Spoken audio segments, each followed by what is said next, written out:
Hey, welcome back to the Sleep Atlas. Tonight, our dreams take us somewhere far, somewhere beneath us.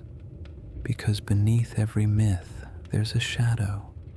And beneath that shadow, there's a whisper that humanity has been hearing for as long as we've been afraid of the dark.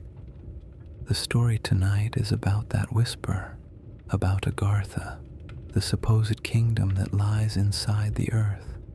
Not metaphorically, not poetically, literally, at least according to the old legends.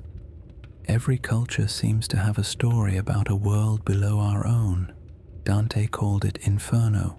Buddhists call it Shambhala. The Greeks imagined Hades, the Egyptians Duat, the Celts Anun. The Hopi spoke of the Ant People who sheltered mankind in the depths until the surface was safe again. Across time and continents, the same pattern. The world beneath is dangerous, sacred, or both. But what if, just what if, they were all remembering the same place? That's the question that has kept explorers awake for centuries. And tonight, ironically, it's the question that's going to help you fall asleep. Before we begin, take a deep breath. And while you're here, this is just one of many mysterious chapters in history. Subscribe to uncover more tales designed for peaceful nights. Let me know in the comments where you're tuning in from and what time it is for you. I like to imagine the map of our listeners glowing softly across the planet. So, let's begin our descent. Chapter 1. The Whisper Beneath the World. The idea that something lives under us is as old as storytelling itself. Long before telescopes pointed up, people pointed down and wondered what was under their feet. Maybe it's because the ground is the only thing that ever truly hides from us. The sky flaunts everything, clouds, storms, stars. But the earth, it conceals. It swallows, it buries both seeds and secrets. Ancient Mesopotamians imagined the underworld as a dim mirror of life above, a place where shades drank dust and muttered half memories. The Greeks expanded on it, complete with rivers, judges, and that famously difficult return policy. The Norse called it Svartalfheim, home of the dwarves, and sometimes Hell, realm of the dead. And in the East, the Buddhists spoke of Shambhala, a hidden kingdom of enlightenment, not suffering. So depending on where you were born, the underground was either the worst possible neighborhood or the final sanctuary of wisdom. Now let's be clear, none of these ancient poets were imagining subway systems or magma chambers. They were mapping meaning, not minerals. Still, it's striking how consistent the motif is. Humans sense that what's buried might still be alive. Fast forward to the 19th century, an era when people had decided they were done with myth and ready for science, but they secretly missed the thrill. Enter the hollow earth theory, the notion that our planet is not a solid sphere but a shell surrounding an interior world, complete with its own sun and perhaps even its own civilizations. It sounds absurd now, but back then it was considered speculative physics. One of the first to popularize it was Edmund Halley, the same man who gave us Halley's Comet. In 1692, he proposed that Earth might consist of concentric shells separated by luminous atmospheres, each with its own magnetic poles. His peers thought he'd inhaled too much comet dust, but the idea stuck. It gave people permission to dream of worlds beneath our world. By the early 1800s, the theory had trickled down from the observatories into parlors and pulp novels. Jules Verne's Journey to the Center of the Earth turned the idea into an adventure, and suddenly everyone wanted to spelunk their way to immortality. The funny thing about humans, we mock our myths, then reinvent them with fancier boots. But long before Verne's explorers strapped on their lamps, the myths were already converging. The Buddhist texts said Shambhala lay in the inner reaches. The Hindus described a subterranean realm called Patala, inhabited by serpent kings and illuminated by its own light. In the Andes, the Inca told of tunnels leading to the underworld city of Paititi, filled with knowledge rather than gold. Different languages, same longing, a sense that there's something down there, a library of the forgotten. Now picture it. You're sitting in a small village centuries ago. The night is heavy. The ground occasionally rumbles because no one's told you about tectonic plates yet. Someone says the earth is alive, and you nod, because of course it is. It grows food, drinks rain, exhales warmth. Why wouldn't it have a heart? That's the heartbeat the legend of Agartha listens for. Over time, that heartbeat began to take on geography. Maps from the 17th to 19th centuries, beautiful, baffling works of art, sometimes depicted holes at the poles, not metaphorical ones, literal openings where the ocean seemed to spill into infinity. On some, fine cursive labels mark them Simms Hole, after the American Army officer John Cleve Simms Jr., who swore the poles were entryways to an inner earth. He petitioned Congress to fund an expedition. Congress politely declined, which, considering how that era treated scientific requests, probably saved some lives. Still, his idea captured imaginations. Newspapers ran illustrations of ships descending into polar whirlpools. Pamphlets circulated describing interior continents bathed in gentle light. The era that built steam engines and telegraphs still couldn't shake the romance of the unknown. And then there were the stories that felt a little too detailed to be dismissed as fiction. In 1908, a Norwegian sailor named Olaf Jansen published, or rather someone published for him, a strange memoir called The Smoky God. Jansen claimed he and his father had sailed north of the Arctic Circle, been caught in a storm, and somehow found themselves drifting into a world inside the earth. There, he said, lived people 12 feet tall, speaking an ancient tongue and worshipping a mild, smoky inner sun. Now, you and I both know that sounds like the setup to a bad travel blog. But remember, in 1908, most people hadn't even seen a photograph of the poles. The idea that the Earth might cradle another world inside it wasn't impossible, just impolite to mention in academic circles. And here's where the story gets interesting. When explorers actually reached the poles decades later, Amundsen, Scott, Byrd, they didn't find the gaping holes of Simms's dreams. But Byrd did write some very strange things in his flight logs, entries describing warm air where there should have been frozen desolation, green valleys glimpsed through clouds, compass needles that spun like confused ballerinas. Most historians chalk it up to navigational error and atmospheric tricks. Still, those who wanted to believe saw in Byrd's words a clue, the last breadcrumb leading to Agartha. So, what do we make of all this? Are these stories the desperate poetry of humans trying to give depth to a cold planet? Or are they, as some mystics would later claim, the dim recollection of a truth buried with time? That's the haunting part. Myths don't persist because they're true. They persist because they're useful. The idea of Agartha, the inner world, the hidden kingdom, tells us that maybe there's more beneath the surface than we can stand to acknowledge. If you're listening late at night, maybe in the dark, there's a certain comfort in that thought, because whether you believe in a literal underground paradise or just the metaphor, it says something kind about the universe. It says that even in the deepest dark, there might be warmth, light, and intelligence waiting patiently. So as we drift toward the next part of our journey, keep that idea in mind. Agartha isn't just about tunnels and maps. It's about memory, the collective, stubborn memory of something below. Maybe it's myth, maybe it's magnetism, or maybe, as the old stories whisper, the earth itself remembers more than it lets on. Take another breath. Let the weight of the blankets remind you of the ground itself, solid, silent, holding everything you know.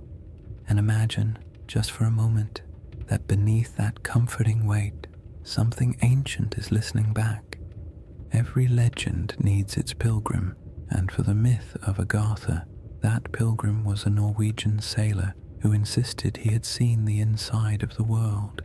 His name was Olaf Jansen, and his story begins, as all good maritime hallucinations do, with fog, storms, and too much free time at sea.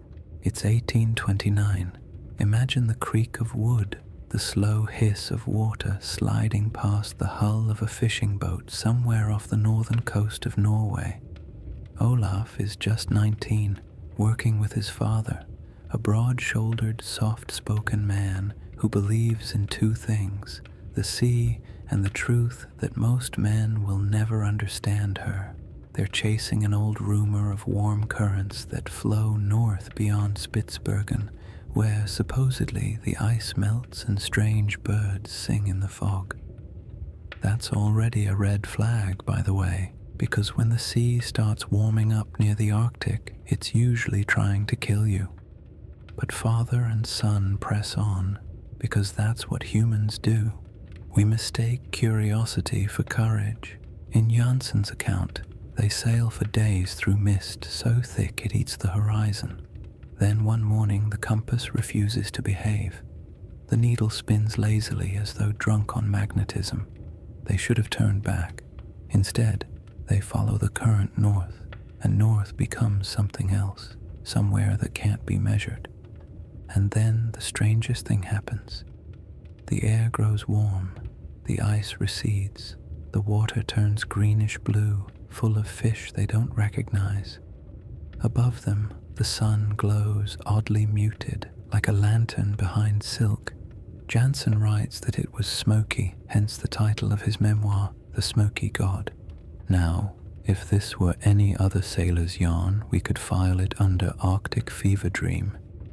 But Olaf Jansen didn't just describe warmth, he described a world, a vast inner landscape of rolling hills, fertile forests, and colossal inhabitants who supposedly welcomed him and his father as guests. According to Jansen, these people were 12 feet tall, spoke a language that resonated more than it was heard, and lived in a civilization powered by magnetic currents and illuminated by the central smoky sun. They stayed there for nearly 2 years, he claimed. They were taught by these giants who said they were descendants of the ancient people of the surface, those who survived the Great Flood by escaping into the Earth's interior. Eventually, Olaf and his father left through the southern opening, emerging near Antarctica, battered but alive. His father died soon after, but Olaf lived to tell the tale, after, of course, everyone thought he was insane. And honestly, who can blame them? If you showed up in 19th century Norway saying, "I just met the 12-foot sun people inside the planet," you wouldn't exactly get a Nobel Prize. You'd get the padded room treatment, which is, according to the story, exactly what happened. Jansen was confined for years in an asylum before being released and living quietly until his supposed death in California in 1908. His book was published posthumously. But here's the part that makes it weirdly sticky in the imagination. The details. They're not grandiose. They're domestic. He describes crops of fruit the size of barrels, ships that glide on magnetic air currents, gentle daylight that never ends. He talks about the sound of the rivers, low and melodic, like distant organs in a cathedral. He says the air smelled faintly sweet, like blooming vines. It's not the ranting of a man describing demons, it's someone describing a home. That's what hooks people. His Agartha isn't a kingdom of gold or punishment. It's a sanctuary, a second Eden hidden within the first. You can almost feel the psychological relief in it after centuries of religions placing paradise beyond reach. Here's a man who says it's right under your feet. Still, as skeptics will point out, Jansen's proof was non-existent. No maps, no artifacts, no corroborating witnesses, just the word of one sailor and a second-hand manuscript published decades after his death. But the story caught fire anyway. Theosophists, mystics, and hollow earth enthusiasts adopted it as a cornerstone myth. To them, Jansen hadn't discovered anything new. He had rediscovered what had been hidden all along. In that sense, the sailor's tale fits perfectly into the rhythm of human storytelling.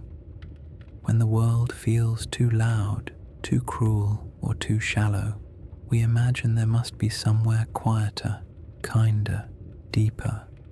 Whether that's heaven, the subconscious, or a glowing kingdom under the crust, it doesn't matter. The yearning is the same.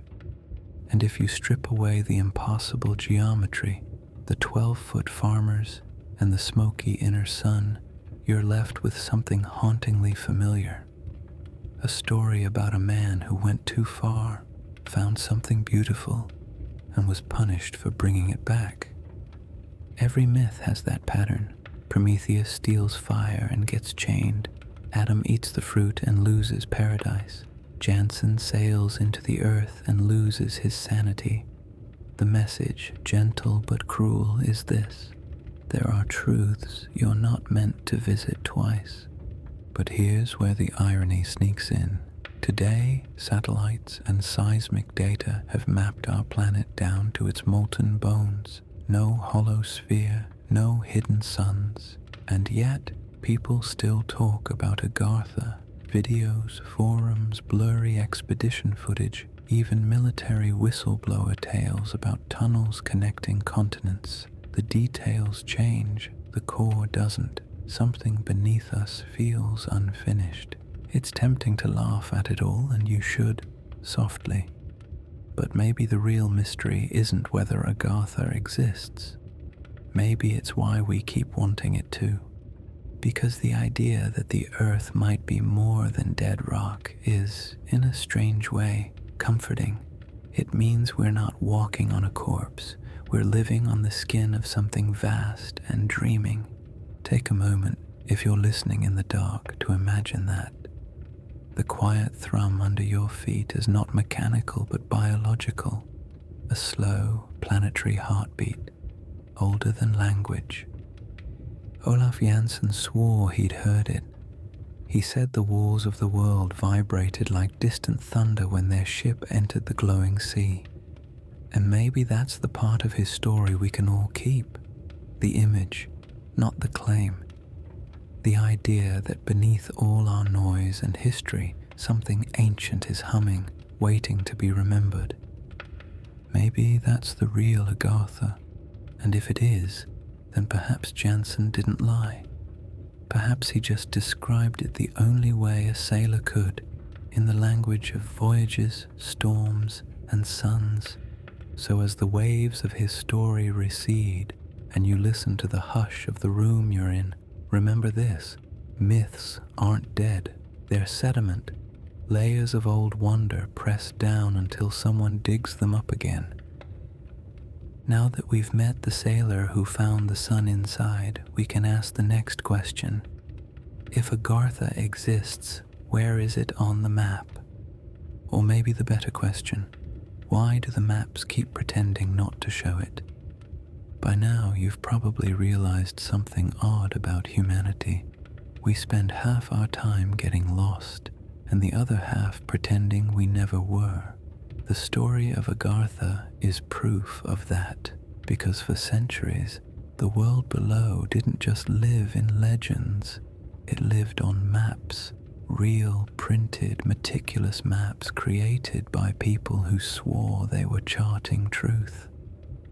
Picture an old map maker at work, hunched over parchment in a candlelit room, quill trembling as he inks coastlines that no one will see for months. Every edge of the paper smells faintly of smoke and salt.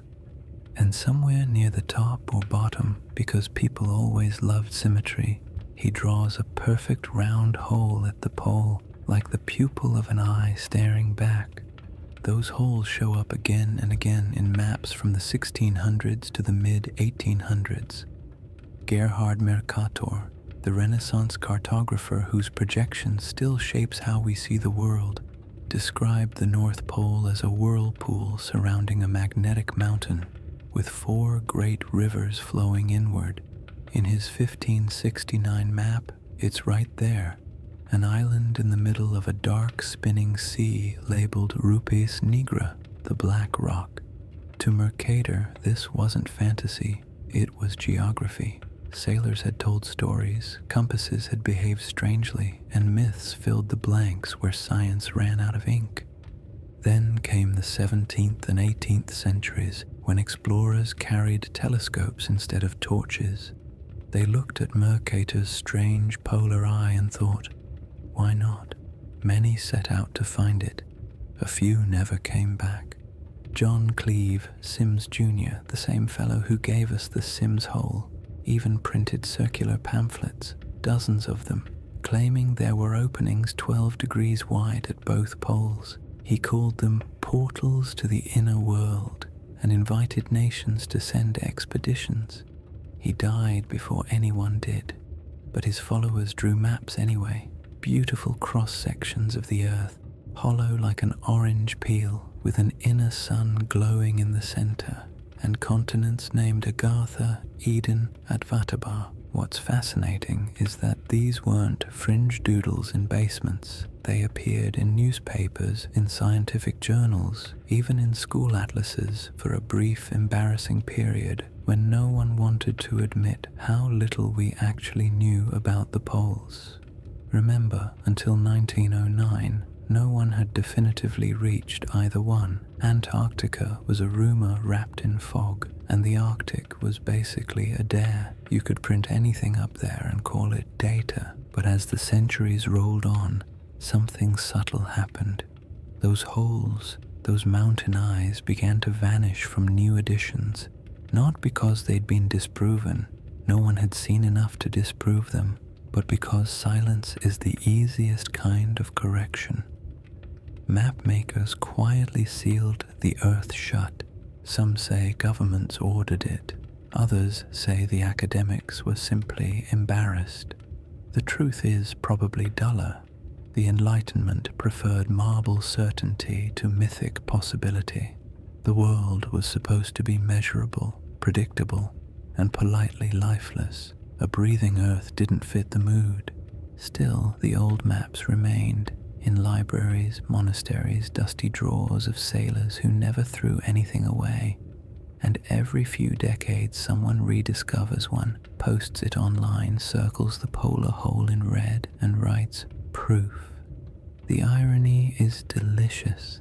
A digital civilization that knows exactly what the Earth looks like from orbit still can't stop chasing the ghosts of parchment. If you could hold one of those maps now, you'd see what the believers saw. The ink bleeds slightly into the vellum like veins under pale skin. The handwriting trembles around the words Hyperborea, Septentrionalis, Symes Hole. You'd trace the lines with your fingertip and feel that quiet pull, the sense that maybe, just maybe, the old cartographers were onto something. And if you think that's silly, consider this. Modern satellite images of both poles are still suspiciously incomplete. Vast white blanks conveniently cloud-covered. Sure, it's probably data gaps and light distortion, but part of you, the ancient part, still wonders why the most photographed planet in the universe refuses to show its crown and heel clearly. It's easy to laugh at conspiracies, but harder to ignore the poetry of them. They're the myths of people who no longer believe in myths. Instead of gods hiding behind thunder, we imagine governments hiding behind satellites. The longing's the same.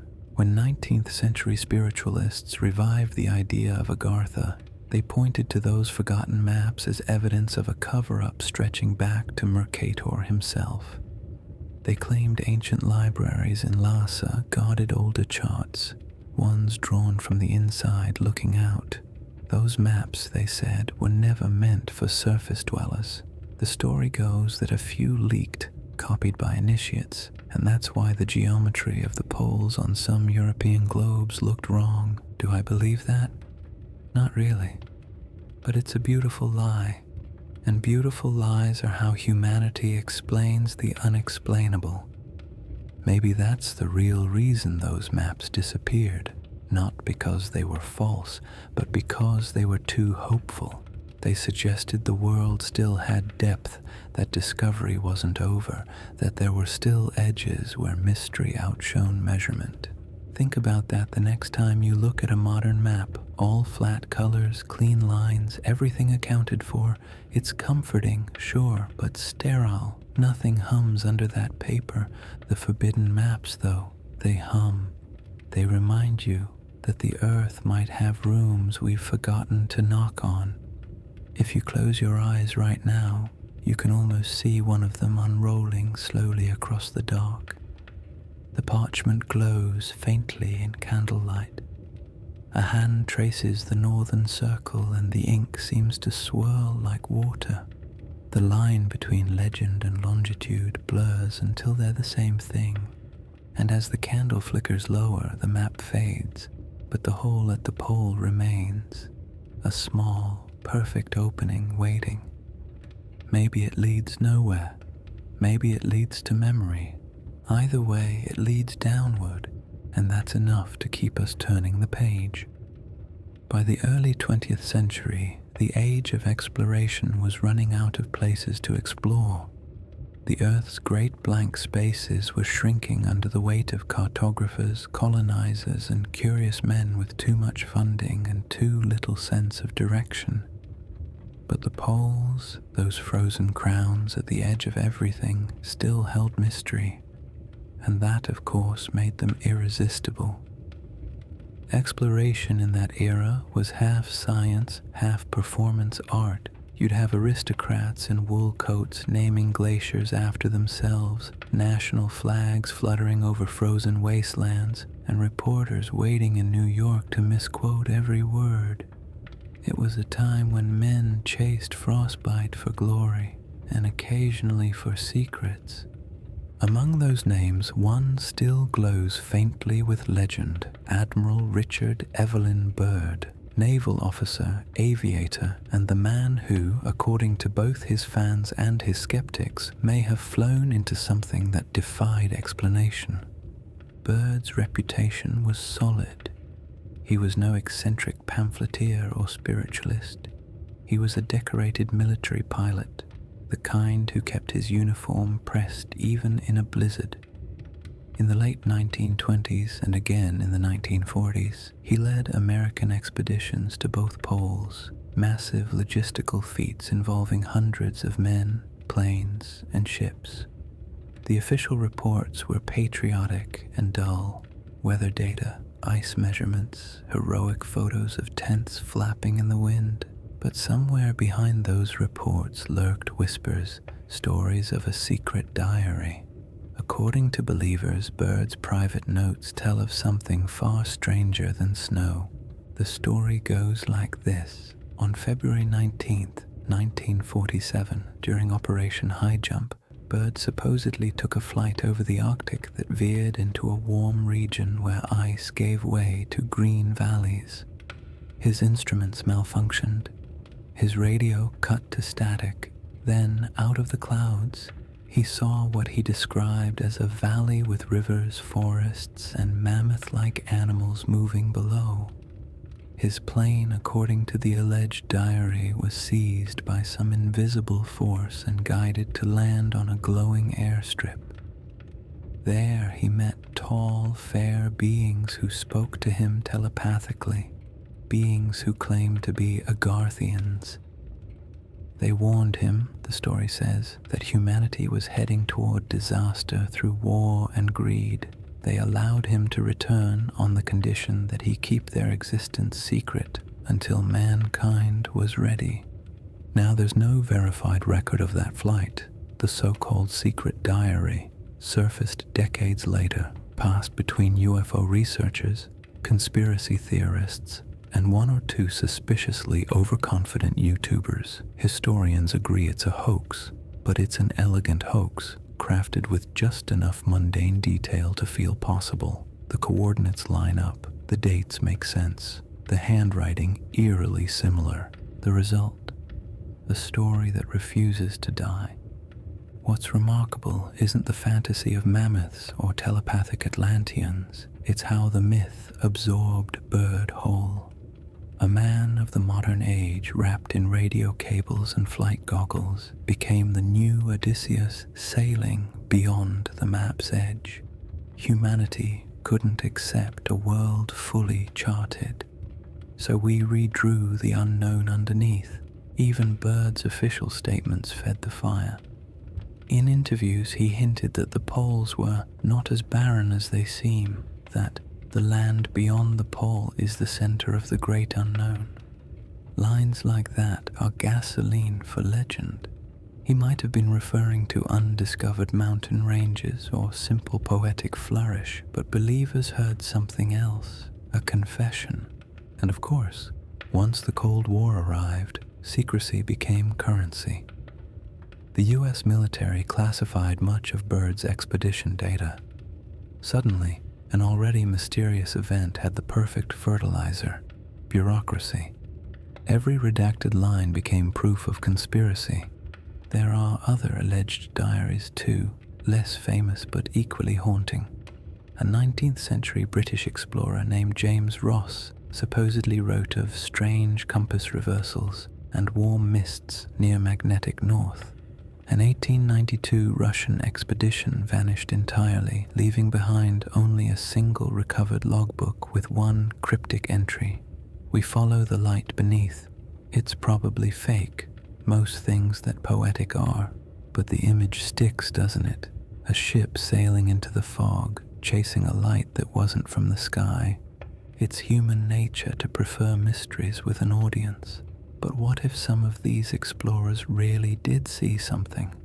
Not a civilization or a glowing valley, but simply the Earth behaving oddly. The poles are notorious for magnetic anomalies, mirages, optical distortions, phenomena that could turn ice into forest, snow into sea. To a half-frozen pilot in a roaring metal box, a warm wind or a mirage of green could feel divine. Still, you can't entirely explain away the feeling those stories give. Even if Byrd's diary is fiction, it's fiction with gravity. It feels like someone whispering a warning through history's static. Stop drilling, stop detonating. You don't own this planet, you're barely renting it. And that, in a strange way, is the most believable part. If there were wise beings under the crust, watching us scorch the topsoil, wouldn't they be worried? Maybe that's why the myth persists, because it flatters us. It says someone out there, or in this case in there, still cares enough to intervene. The myth of Agartha gives us parents again, guardians underfoot, ready to step in before we burn the house down. By the time Byrd died in 1957, he was already a legend. The US Navy named bases after him. Textbooks called him a hero of exploration, but in the quiet corners of the world, the late-night radio shows, the back pages of occult journals, he was remembered differently as the man who found the door and couldn't reopen it. It's worth pausing there in that irony. The explorers who chased the horizon ended up trapped by it. They mapped every visible inch of the Earth and still felt something was missing. The void they couldn't locate on any chart had simply moved inward into imagination. Take a breath and picture it. A pilot lost above the Arctic, instruments spinning, clouds glowing from some impossible light below. The radio hisses like a sleeping serpent. For a few seconds, he believes he's glimpsed another world, and then the static clears, and he's back over endless white. That's how discovery usually works. You find something miraculous, then watch it dissolve as reason wakes up, but the feeling remains, and the feeling, over time, becomes myth. So the diaries continue to surface, the handwriting always a little too neat, the paper a little too aged. Scholars debunk them, dreamers reprint them. It's an endless cycle, and that's the beauty of it. Because myths like Agartha don't need to be true. They just need to sound possible enough to remind us that we haven't outgrown wonder. And if you listen carefully, past the rational explanations and the skeptic's laughter, you can almost hear it, the faint, rhythmic murmur of the earth turning, hiding, remembering. It might be tectonic plates, or it might be something older, slower, watching from below, waiting for us to stop arguing long enough to listen. There's a moment in every legend where it stops sounding like imagination and starts sounding like déjà vu. The details might change, different gods, different names, different continents, but the feeling stays the same. It's not discovery, it's recognition. That quiet pulse of "I've heard this before." That's where Agartha lives, not just underground, but inside that strange memory that doesn't belong to any one person. Think about it. We've been telling the same story for 10,000 years. Once there was a golden age, then came the fall. Some survived, not in heaven, not across the sea, but below. It's a myth that feels built into the bones, like a secret we agreed to forget. Maybe that's why Agartha keeps resurfacing in every generation's imagination. In the 19th century, it was spiritualists and sailors. In the 20th, it was pilots and paranormal researchers. In ours, it's online theorists with night vision cameras and overconfident documentaries narrated by men who sound slightly too awake. But the core idea doesn't age. Somewhere deep within the earth, or perhaps deep within ourselves, there's something older than civilization watching quietly. You can laugh, and you should, but remember, memory and myth are twins. One tells us what happened, the other tells us why we care. And the myth of Agartha, the hidden world, has always been about care. It's a story about preservation, about something surviving every flood, every collapse, every human mistake. The old texts hinted at this before they were rebranded as theories. In Hindu cosmology, there's Patala, a subterranean paradise, home to beings called the Nagas, serpent deities who were not evil but keepers of knowledge. The Buddhist Shambhala, often folded into Agartha by Western mystics, is described not as a physical location, but as a realm accessible only to the pure of heart. The Hopi speak of their ancestors being sheltered underground by the Ant People during the destruction of the previous world. Even the Bible has its echoes. The earth opened her mouth and swallowed them. The words sound like punishment, but maybe they were protection. So what if these aren't separate myths, but scattered memories? What if, long before our cities rose, people actually did live underground, sheltering from cataclysm, rebuilding, surviving long enough for the story to fossilize into legend? Geology allows it, in theory. Vast subterranean cave networks exist, some big enough to swallow skyscrapers. There are entire ecosystems beneath our feet, microbial worlds that never see sunlight. The deep earth is more alive than we realize. And yet when the legends talk about Agartha, they aren't describing damp limestone or bioluminescent worms. They speak of warmth, of perpetual light, of harmony, a utopia built inside the wounds of the world. It's not geology, it's nostalgia. Because that's what myths really are, nostalgia for something we can't prove we lost. Every culture keeps one. Atlantis for the Greeks, Lemuria for the mystics, Tartaria for the internet historians with too much time. and Agartha for everyone else. The idea that something pure and wise retreated when the surface became too noisy.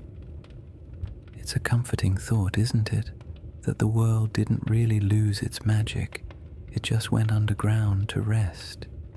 Maybe it's still down there, patient, waiting for us to stop shouting. Modern psychology would call that projection.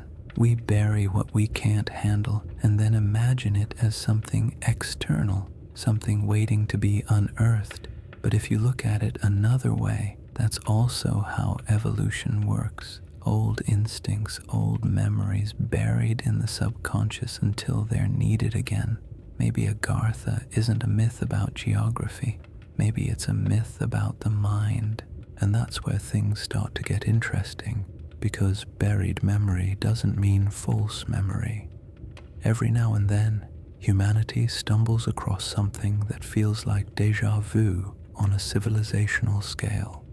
Göbekli Tepe, for example, a 12,000-year-old temple complex buried under sand, built by people who shouldn't have known how to build anything that complex. When it was excavated, archaeologists were forced to rewrite entire timelines. It's like the earth coughed up a reminder, hey, you've forgotten something. So, could Agartha be the same? An echo of something real that predated the flood myths, the Bronze Age, the tidy lines of history books? Maybe the reason we can't find it is that we already paved over it. Cities built on cities, layer after layer, until the first ones became foundation instead of legend. Every empire eventually becomes someone else's basement. That's the quiet irony of the human story. The farther we build upward, the more we forget downward. Our ancestors probably saw it the other way around. To them, the surface was chaos, but below was order. It was warmth, shelter, safety, a mothering world rather than an indifferent one. There's a phrase in old Buddhist scripture, the inner world mirrors the outer. Mystics took that literally, claiming that Agartha was a physical inversion of the surface, oceans where continents should be, light where sky should be dark. But you can also read it as psychology. The outer world mirrors the inner. The chaos above reflects the unquiet mind. The harmony below is what waits when we quiet it. Maybe that's why these stories make such good bedtime material. They remind us that beneath the noise, there's quiet. Beneath confusion, meaning. Beneath fear, warmth. The world inside the world. If you let yourself think that way, softly, skeptically, without needing to prove or disprove anything, it changes how the myth feels. It stops being a fairy tale and starts sounding like advice. Maybe Agartha isn't a place to find. Maybe it's a way of listening. The old explorers thought they could reach it through tunnels, maps, airships. But what if the entrance was never physical? What if it's been a metaphor for memory all along? A reminder that humanity once lived closer to the earth, felt its pulse, and mistook that connection for geography. Take a breath and listen to the stillness around you right now. The hum of your room, the quiet weight of air. That's the sound of the world holding you up. If Agartha exists anywhere, maybe it's in that hum, not as a kingdom, but as a feeling, a calm you recognize but can't quite place. Because the truth is, we are creatures of the earth. We came from it, will return to it, and everything we build sits on its back like temporary jewelry. Maybe Agartha isn't hidden. Maybe it's us who forgot how to look. And if that's the case, then the question changes. It's no longer, where is Agartha? But when did we stop hearing it? Imagine the surface of the earth as a kind of skin, scarred, restless, but alive. The deeper you go, the older the memory gets, until eventually you reach something so ancient it no longer remembers names, only patterns. Warmth, rhythm, silence. Maybe that's where the stories came from. Not explorers or maps or diaries, but dreams. dreams of a deeper world that hums beneath our feet and beneath our thoughts, always there, waiting. So as chapter 1 closes, hold that image in your mind, the earth, vast and dark, breathing slowly, every mountain a heartbeat, every cave a whisper, every myth a reminder that we haven't yet reached the bottom of wonder. Imagine, the world you know is only the crust of something much older and much wiser. Chapter 2, The Kingdom of Light. Close your eyes for a moment, if they aren't already halfway there, and picture the world turned inside out. No roaring cities, no satellites cutting through black sky, just quiet stone, warm air, and a soft golden glow that has no single source. This is how the old mystics said the journey begins, not through a tunnel of rock, but through a shift in perception. One moment you're in the world that measures everything in kilometers and clocks. The next, you're somewhere that doesn't keep time at all. They called it Agartha, the hidden heart of the earth. To the theosophists of the 19th century, Helena Blavatsky and later her admirer, Nicholas Roerich, it wasn't a myth, but a map of consciousness. A living realm beneath the crust where the wisest beings of past ages withdrew to wait for humanity to mature. And if that sounds suspiciously convenient, well, it is. When you don't see enlightenment on the surface, it's easy to assume it moved downstairs. But let's walk with them anyway, just for tonight. Blavatsky wrote of the inner fires of the world that sustain life above. She meant it spiritually, though her followers took it literally, imagining vast caverns lit by a gentle inner sun, its rays diffused through miles of crystal. Roerich, a Russian painter turned mystic explorer, claimed he felt its presence while crossing the Himalayas in the 1920s. He said the air shimmered like molten glass, and lamas in remote monasteries whispered of a land called Shambhala, the gateway to Agartha. Roerich was the sort of man who packed paintbrushes on expeditions. In his journals, he described landscapes that looked more like dreams than geology.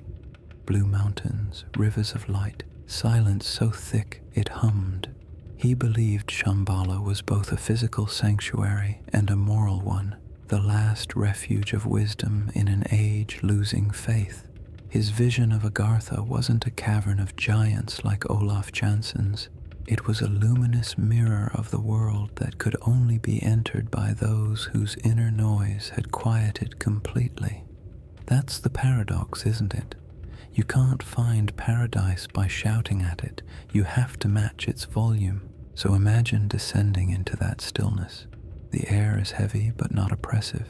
It wraps around you like a warm blanket after rain. Walls of translucent mineral rise in smooth arcs, refracting the soft light into endless dawn. Rivers move without current, slow sheets of liquid crystal that make no sound. You hear only your own breath and somewhere far off the echo of movement, too distant to be footsteps, too steady to be water. According to Blavatsky, this kingdom was the seat of the Great White Brotherhood, a fraternity of ascended masters guiding human evolution from below. Their names were half myth, half metaphor, Serapis Bey, Kuthumi, Saint-Germain. They weren't gods, she said, just very old souls who had graduated from the noisy classroom of the surface. From time to time, they sent messages through chosen intermediaries, artists, prophets, the occasional bewildered mountaineer.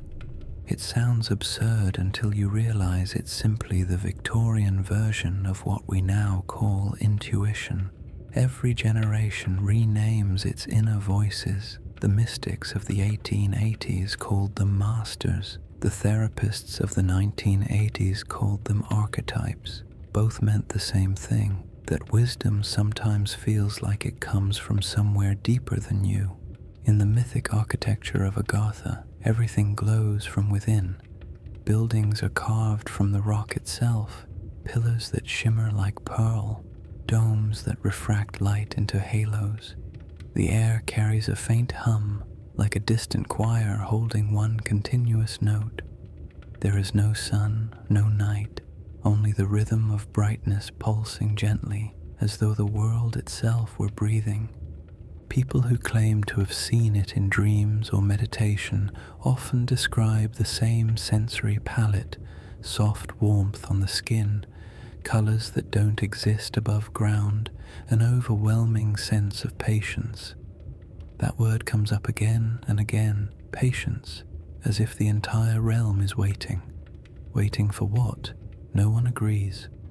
Some say it's waiting for humanity to stop treating enlightenment like a scavenger hunt. Others say it's waiting for the next flood.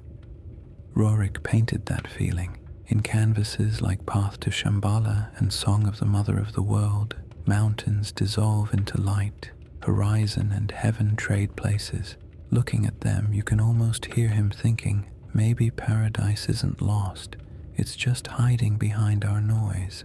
Let's be clear, historically speaking, none of this can be proven.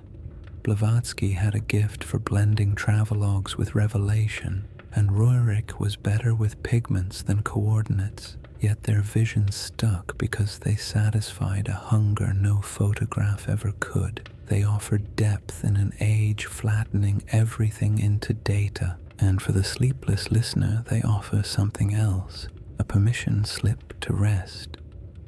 Because whether or not Agartha exists, its image is soothing, a world without weather, without clocks, without the constant jangling of ambition. If you listen closely right now, you might catch that same undertone, the low hum of the heater, the refrigerator's steady exhale, the heartbeat you only notice when everything else stops talking. That's your local version of the inner sun. It's been shining the whole time. So tonight, instead of trying to believe or debunk, just imagine you're standing at the threshold of that hidden kingdom. The rock underfoot is warm, the air shimmering gold. Someone, or something, opens a gate that isn't a gate at all, more like a soft fold in space. You take one step forward, and the light doesn't blind you. It welcomes you, like the glow from a window you forgot you left on. This is Agartha's promise, not escape, but return. Let's stay here a while. You've stepped inside the earth, but it doesn't feel like you're underground anymore. The air isn't heavy, it's alive. It carries that faint metallic taste you sometimes catch before a thunderstorm. Ozone, warmth, the scent of something vast and breathing. The light isn't coming from a single point. It's diffuse, omnipresent, almost liquid. It bends around you like water in slow motion. Imagine sunlight passing through honey. You can't tell where it begins or ends. You just stand in it, the way a moth stands inside its own glow. According to the older theosophical texts, Agartha's inner world stretches across 7 concentric realms, each one deeper and more luminous than the last. It's not the fiery hell of Dante or the shadowy tombs of Hades.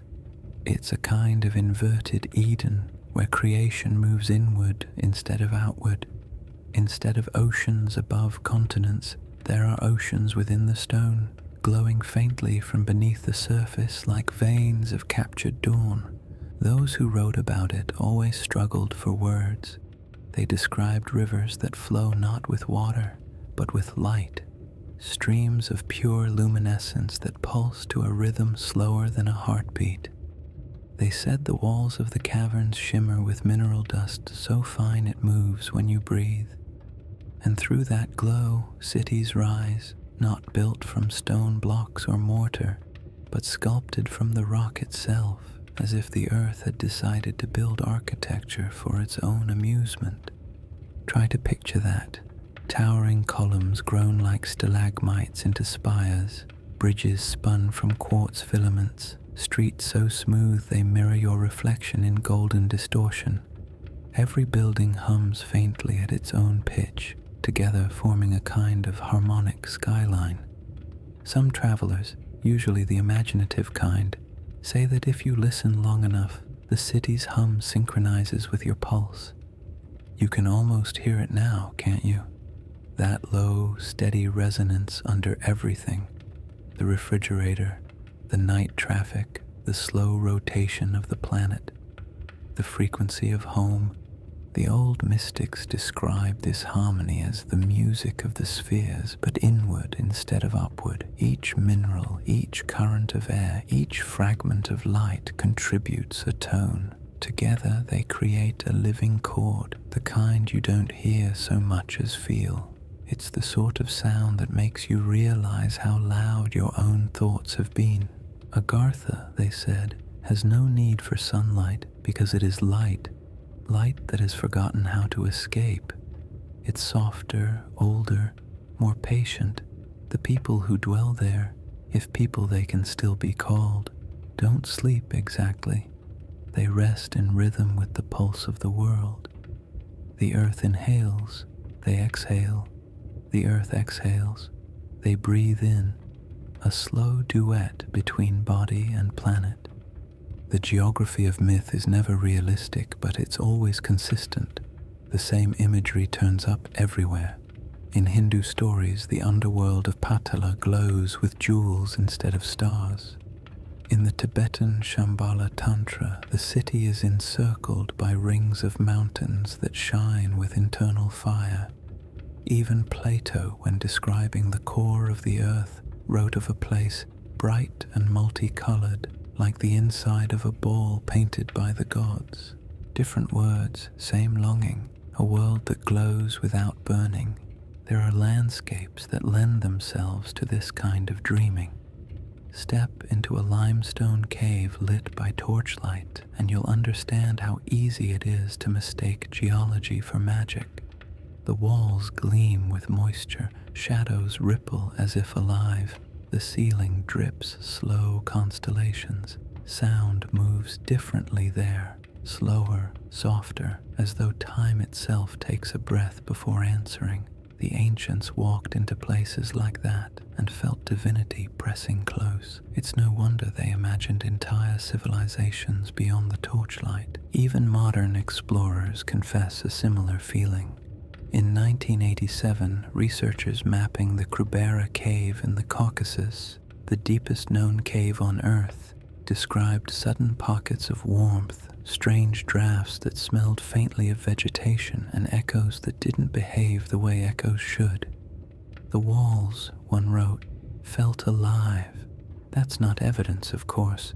It's just the human brain responding to scale, to isolation, to the overwhelming intimacy of being swallowed by the planet that made you.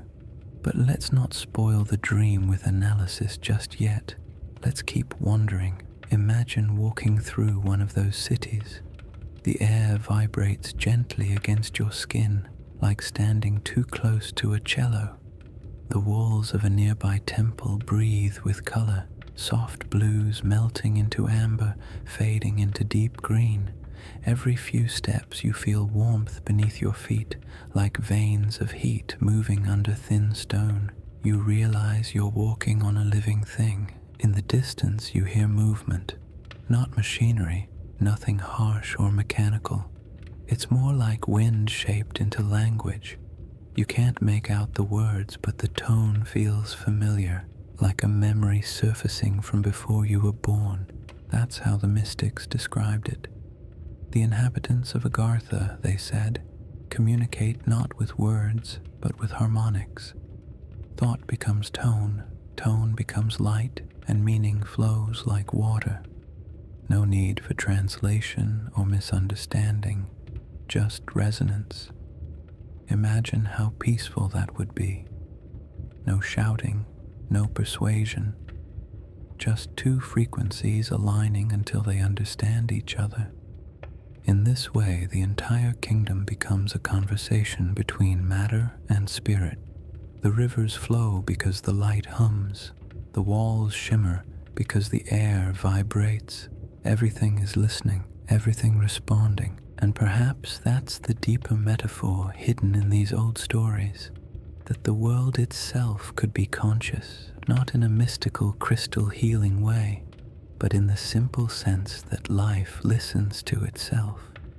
Every atom of the earth tuning, retuning, learning.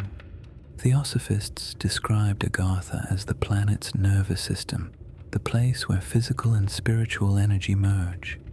It's an elegant image, even if it's nonsense in a geological sense. The human mind loves symmetry, and what better symmetry than to imagine that our planet, like us, has a heart and a brain and a pulse. If you've ever stood barefoot on warm sand or felt the ground tremble faintly under your feet, you know the appeal, the illusion that something alive is humming below you. It's both comforting and slightly eerie, like realizing the floor of your house can breathe. Maybe that's why people dream of Agartha when the world above feels unstable. It's the psychological equivalent of crawling back into the womb. Safe, warm, silent. Not a regression exactly, but a reminder that even in chaos there's still order somewhere deeper down. So as we drift through this imagined geography, these glowing rivers, these humming cities, take a moment to notice the rhythm of your own breath, slow, steady, syncing with the quiet thrum beneath the surface. That's how the stories say travelers found the path, not by digging or flying or mapping, but by matching the earth's pulse. In that rhythm, everything dissolves, distance, direction, even the boundary between surface and depth. You are simply within. That's the first law of the inner world. The deeper you go, the less you're searching for a place, and the more you're remembering a feeling. The explorers who wrote of Agartha always missed that part. They wanted coordinates when what they needed was quiet.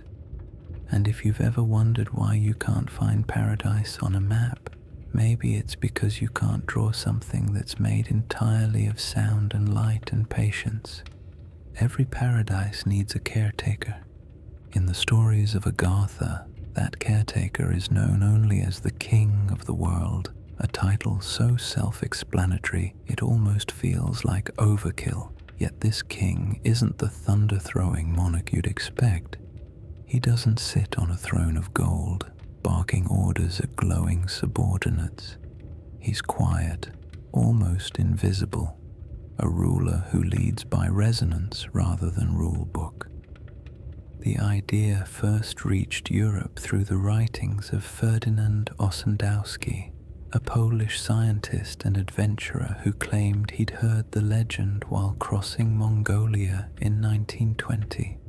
According to the lamas he met, there was a hidden city deep under the sands of the Gobi Desert, a radiant capital called Agartha, ruled by an immortal being who occasionally emerged to guide the destinies of surface nations.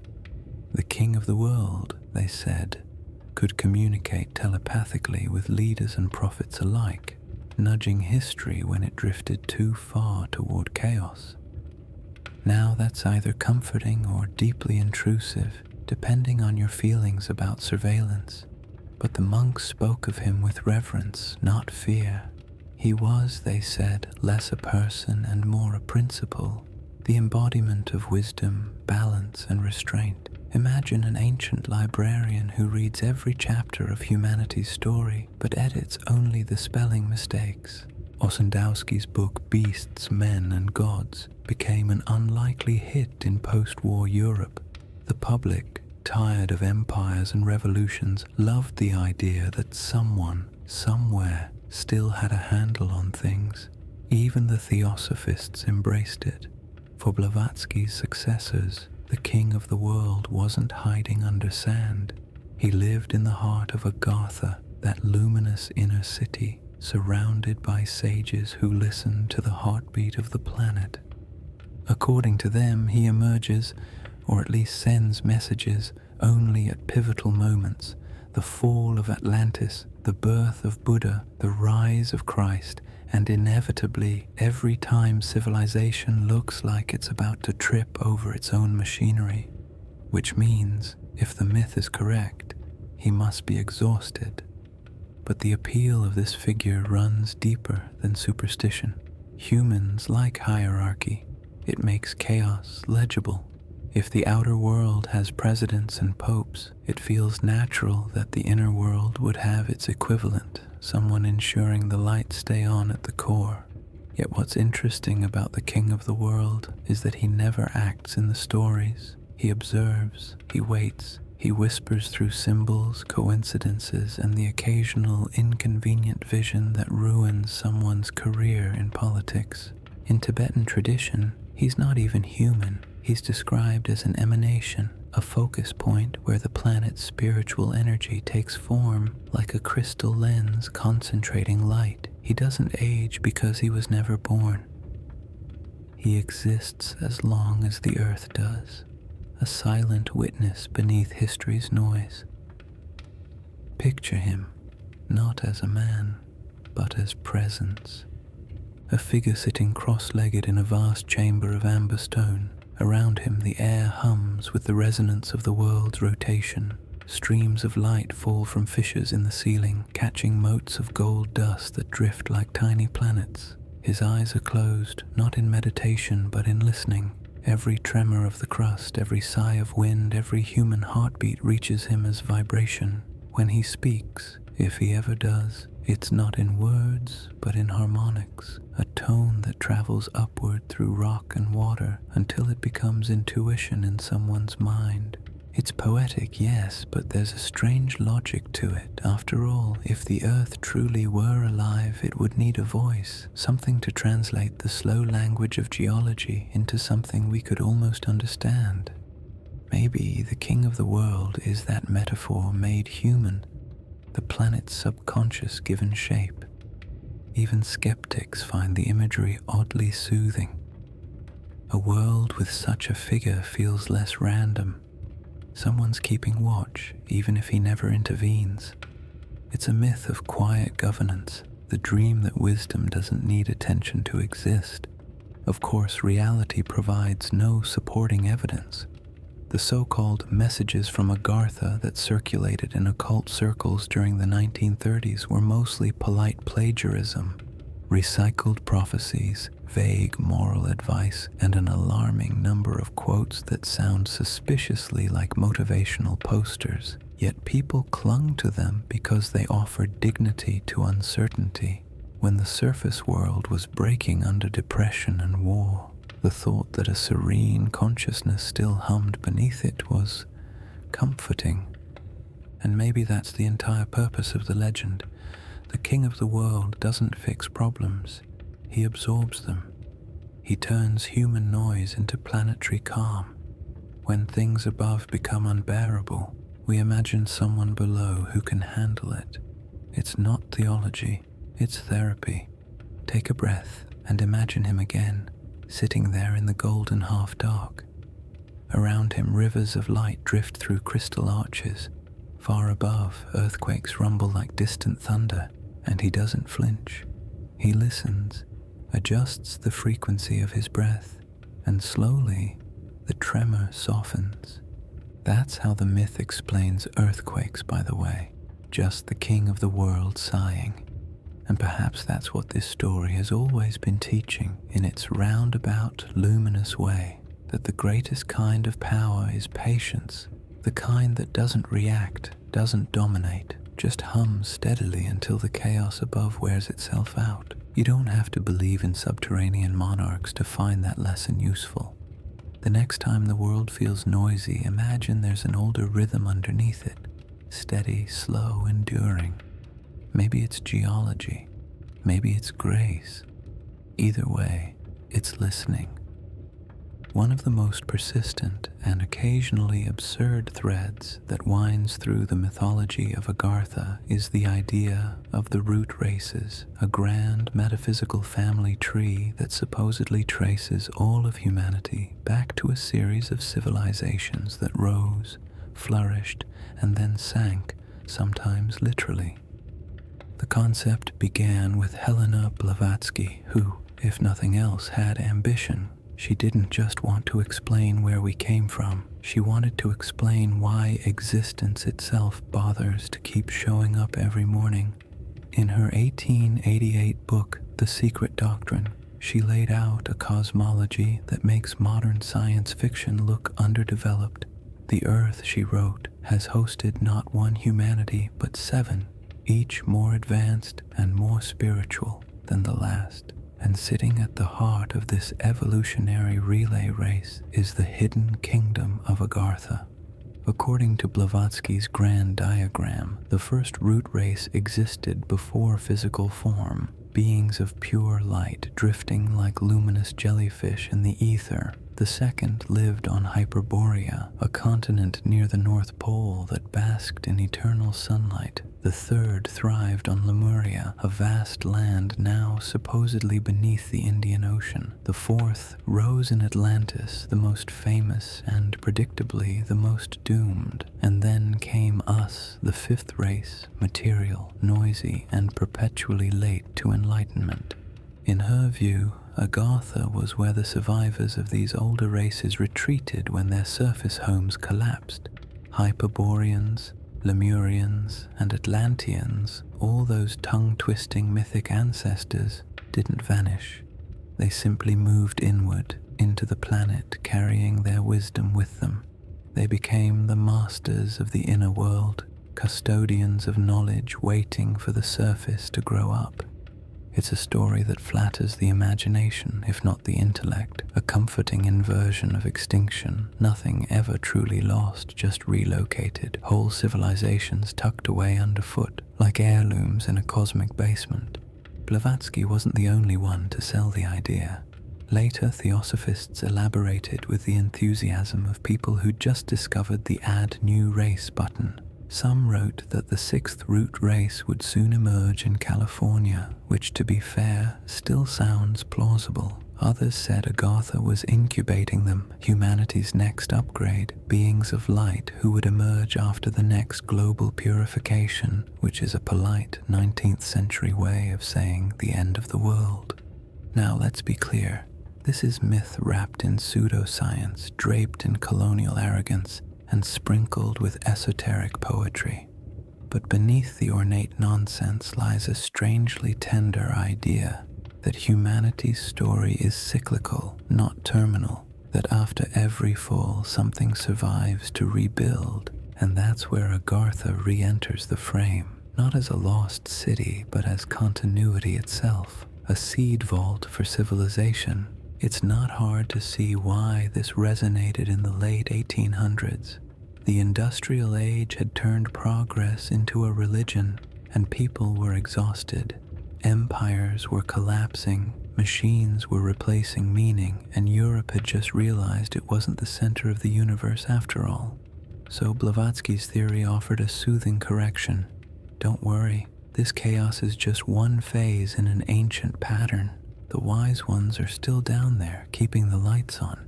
In a strange way, she reinvented hope as geology, but the imagery of the root races did something more subtle. It united every previous myth of the world before.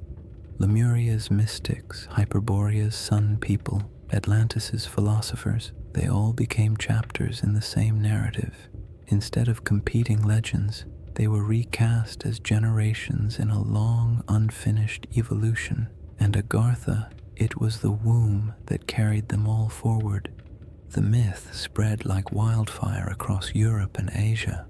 Early 20th century mystics saw in it a blueprint for spiritual progress.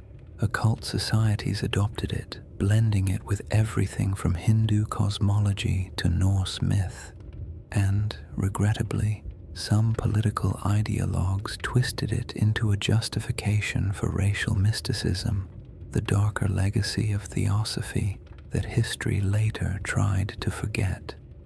But stripped of those distortions, the root race's idea still lingers because it scratches at something universal, the yearning for continuity, the belief that knowledge isn't lost when civilizations fall, that wisdom just goes quiet for a while. Imagine that instead of evolving in a straight line, humanity moves in circles, each age collapsing into the next like ripples in a pond. Somewhere at the center of those ripples is Agartha, the still point, holding the memory of all the others. It's an image both cosmic and strangely domestic, like the world's heart quietly keeping time while its limbs thrash through history. The myth even manages to feel modern in its own weird way. Replace root races with stages of consciousness or technological epochs, and you've basically got a TED Talk. We still love the idea that there's a pattern, a rhythm, a deeper intelligence shaping progress. We just stopped calling it divine and started calling it data. So maybe Agartha endures not because people literally believe there's a glowing city underfoot, but because it represents something we all suspect, that progress isn't invention, it's recollection, that we're not learning new truths, we're remembering old ones. Think of how ideas repeat through time. Ancient philosophers spoke of atoms. Medieval mystics wrote about parallel worlds. Now we call them multiverses and quantum fields. Same melody, different instruments. Maybe that's what the myth of the root races was trying to express. The sense that consciousness itself has muscle memory. The deeper you go into time, the more you find yourself circling back to the same questions. Who are we? Where did we come from? Why does the ground beneath us hum when the world above grows quiet? In that sense, Agartha isn't the next step in evolution. It's the pause between them, the inhale before the next age exhales, the place where everything waits, stored, silent, glowing softly under miles of stone. Picture that, a vast library of civilizations, each layer more ancient than the last, all asleep under the same sky you're under now. And somewhere in that glow, the king of the world still listens.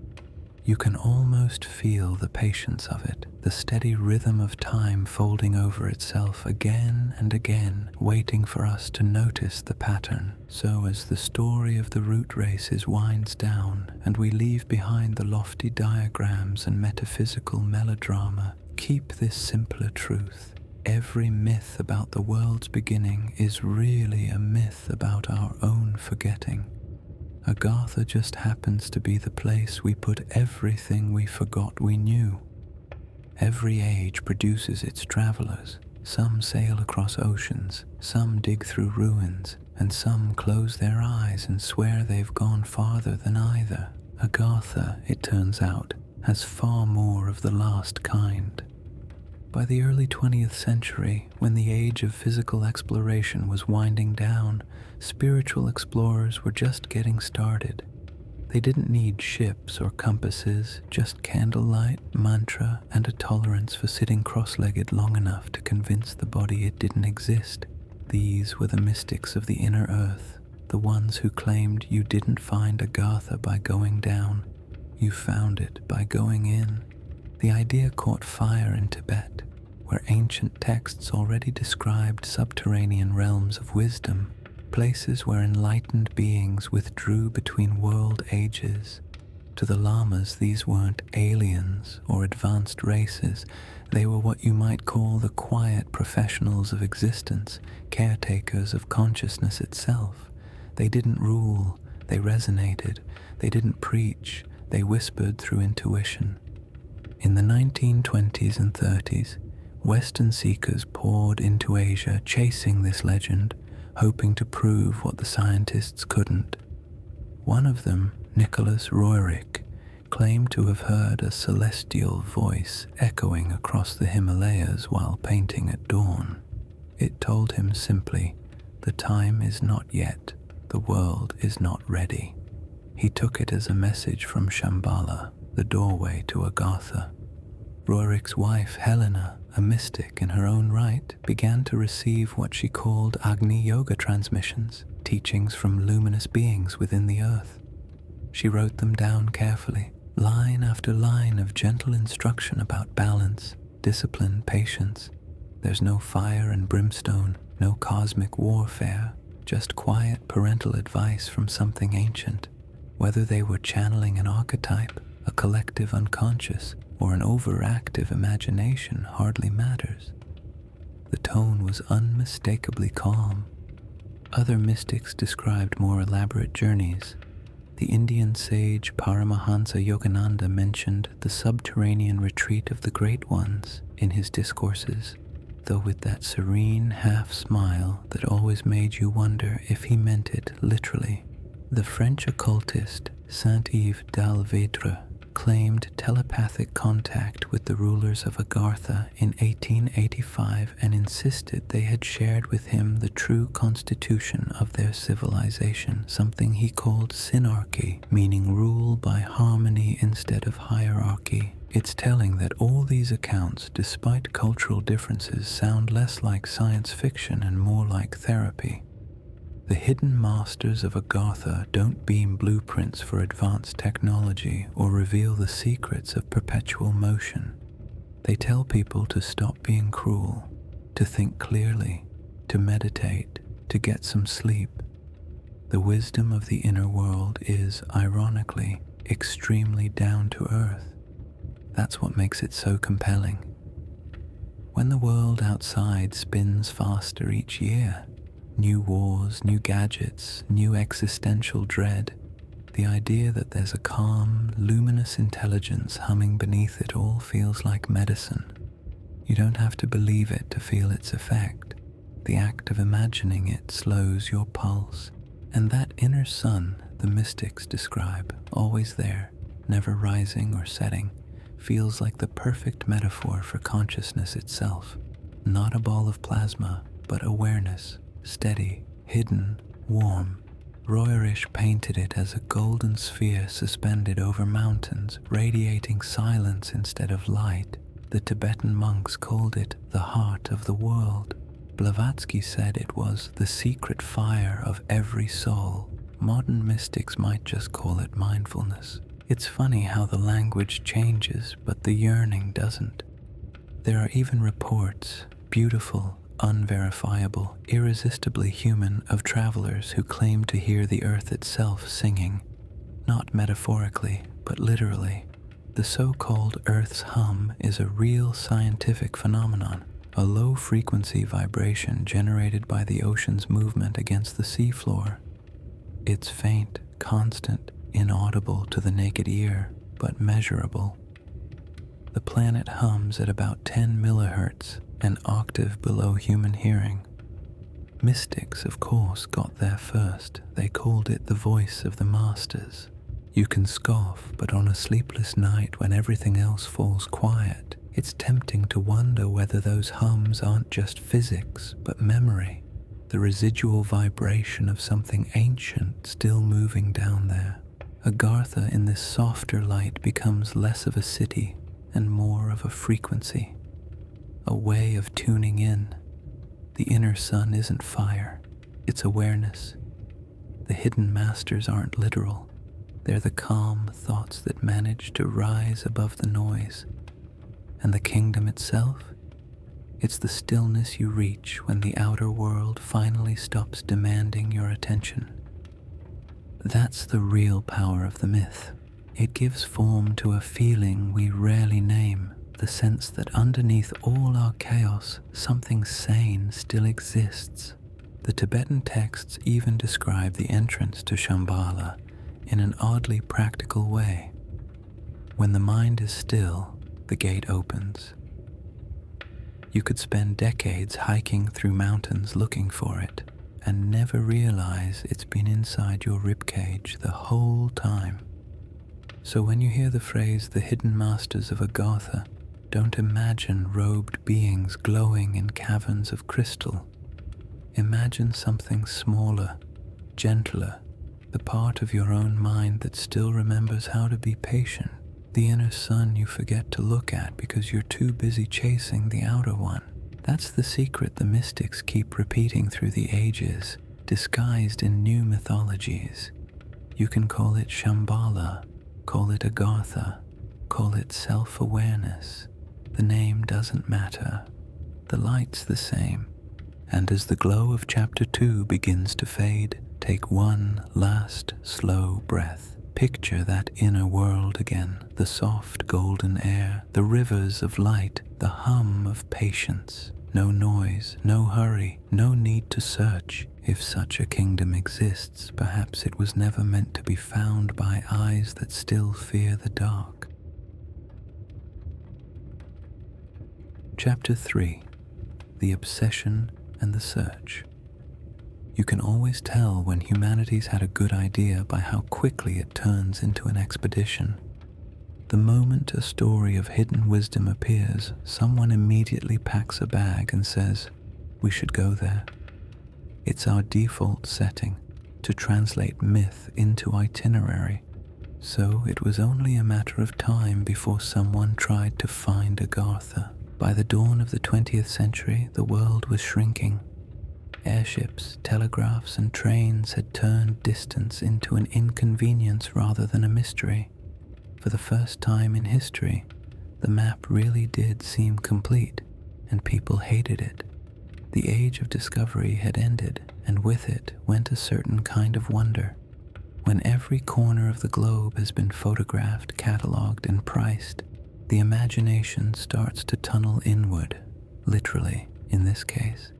It began innocently enough, with explorers like Nicholas Roerich and Sven Hedin, whose journeys through Tibet, Mongolia, and the Himalayas blurred the line between geography and metaphysics. They went searching for valleys hidden by illusion, for monasteries that guarded the keys of the world. And even though they returned mostly with frostbite and paintings, their stories reignited something ancient, the hunger to touch the myth. The newspapers of the 1920s loved it. Headlines spoke of hidden cities of the East and the secret kingdom beneath Asia. Writers who had never left their apartments described caravans marching through sandstorms toward invisible doors.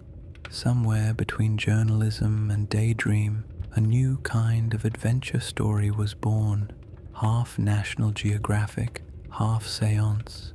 But there was a darker undercurrent too. For every poet chasing enlightenment, there was a man with a flag looking for ownership. Governments began to notice that spiritual expeditions made excellent covers for intelligence gathering. The myth of Agartha was quietly co-opted by empires who preferred their mysteries with strategic value. If the earth had a hollow, someone wanted to plant a radio tower in it. One of the strangest figures in that tangled century was Karl Haushofer, a German general and geographer who became obsessed with the idea of a subterranean Aryan homeland, a grotesque misreading of theosophy that would later feed Nazi occult myth. Haushofer believed that the ancient masters of Agartha were not spiritual but biological ancestors, guardians of a pure lineage hidden under the Himalayas. It was pseudoscience dressed in uniform, but it gave fanatics something new to weaponize: myth as justification.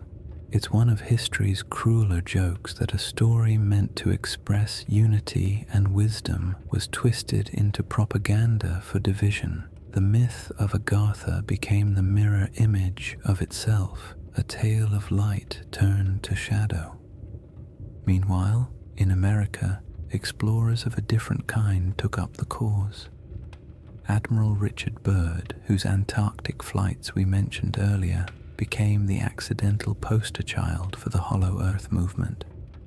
Fringe magazines claimed he'd discovered an entrance to the inner world and that his expedition logs had been classified by the government. None of it was true, of course, but truth has never stood much chance against a good map with a hole in it. By mid-century, the search for Agartha had become a subculture all its own. You could find pamphlets advertising polar openings discovered beside ads for miracle tonics and hair restorers. The 1950s pulp boom turned the Hollow Earth into a genre. Heroes with chiseled jaws descending through volcanic shafts to fight reptilian monarchs and win the love of cave princesses. Every generation gets the mythology it deserves, and yet Under the camp and absurdity, the same quiet yearning persisted. People still wanted to believe there was somewhere unspoiled left, a sanctuary beneath the noise, a realm that hadn't been touched by traffic or radio waves. You can hear that yearning between the lines of the madness. For every fraudulent explorer, there was someone who simply wanted to find silence again. That's the paradox of the modern age. We invent noise, then spend fortunes trying to escape it. We pave paradise, then look for a new one underground. There's a kind of tragic comedy in it. Imagine the inner world, this serene kingdom of patience and harmony, watching from below as we send airships, armies, and archaeologists to kick down its door. It must have been the spiritual equivalent of listening to toddlers dig in the backyard shouting, "We're going to find God." Maybe that's why the myth says the gates of Agartha open only to those who aren't looking. The more frantic the search, the farther the entrance moves away. And so, decade after decade, the explorers keep circling the poles, drilling into mountains, decoding old maps and interviewing mystics. The pattern never changes. The louder the world becomes, the deeper they dig. If you step back, it almost looks like a nervous tick of civilization. This need to fill the silence with the sound of discovery.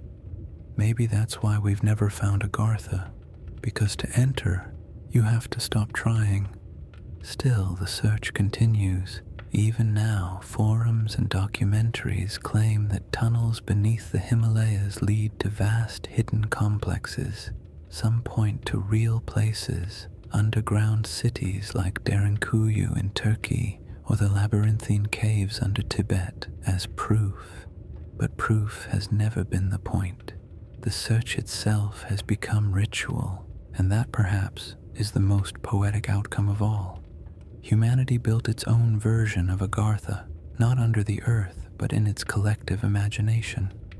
A place we visit every time we wonder if there's something kinder than us keeping the lights on. So as this new chapter begins, remember, what started as a whisper in the dark has become an obsession loud enough to echo through centuries.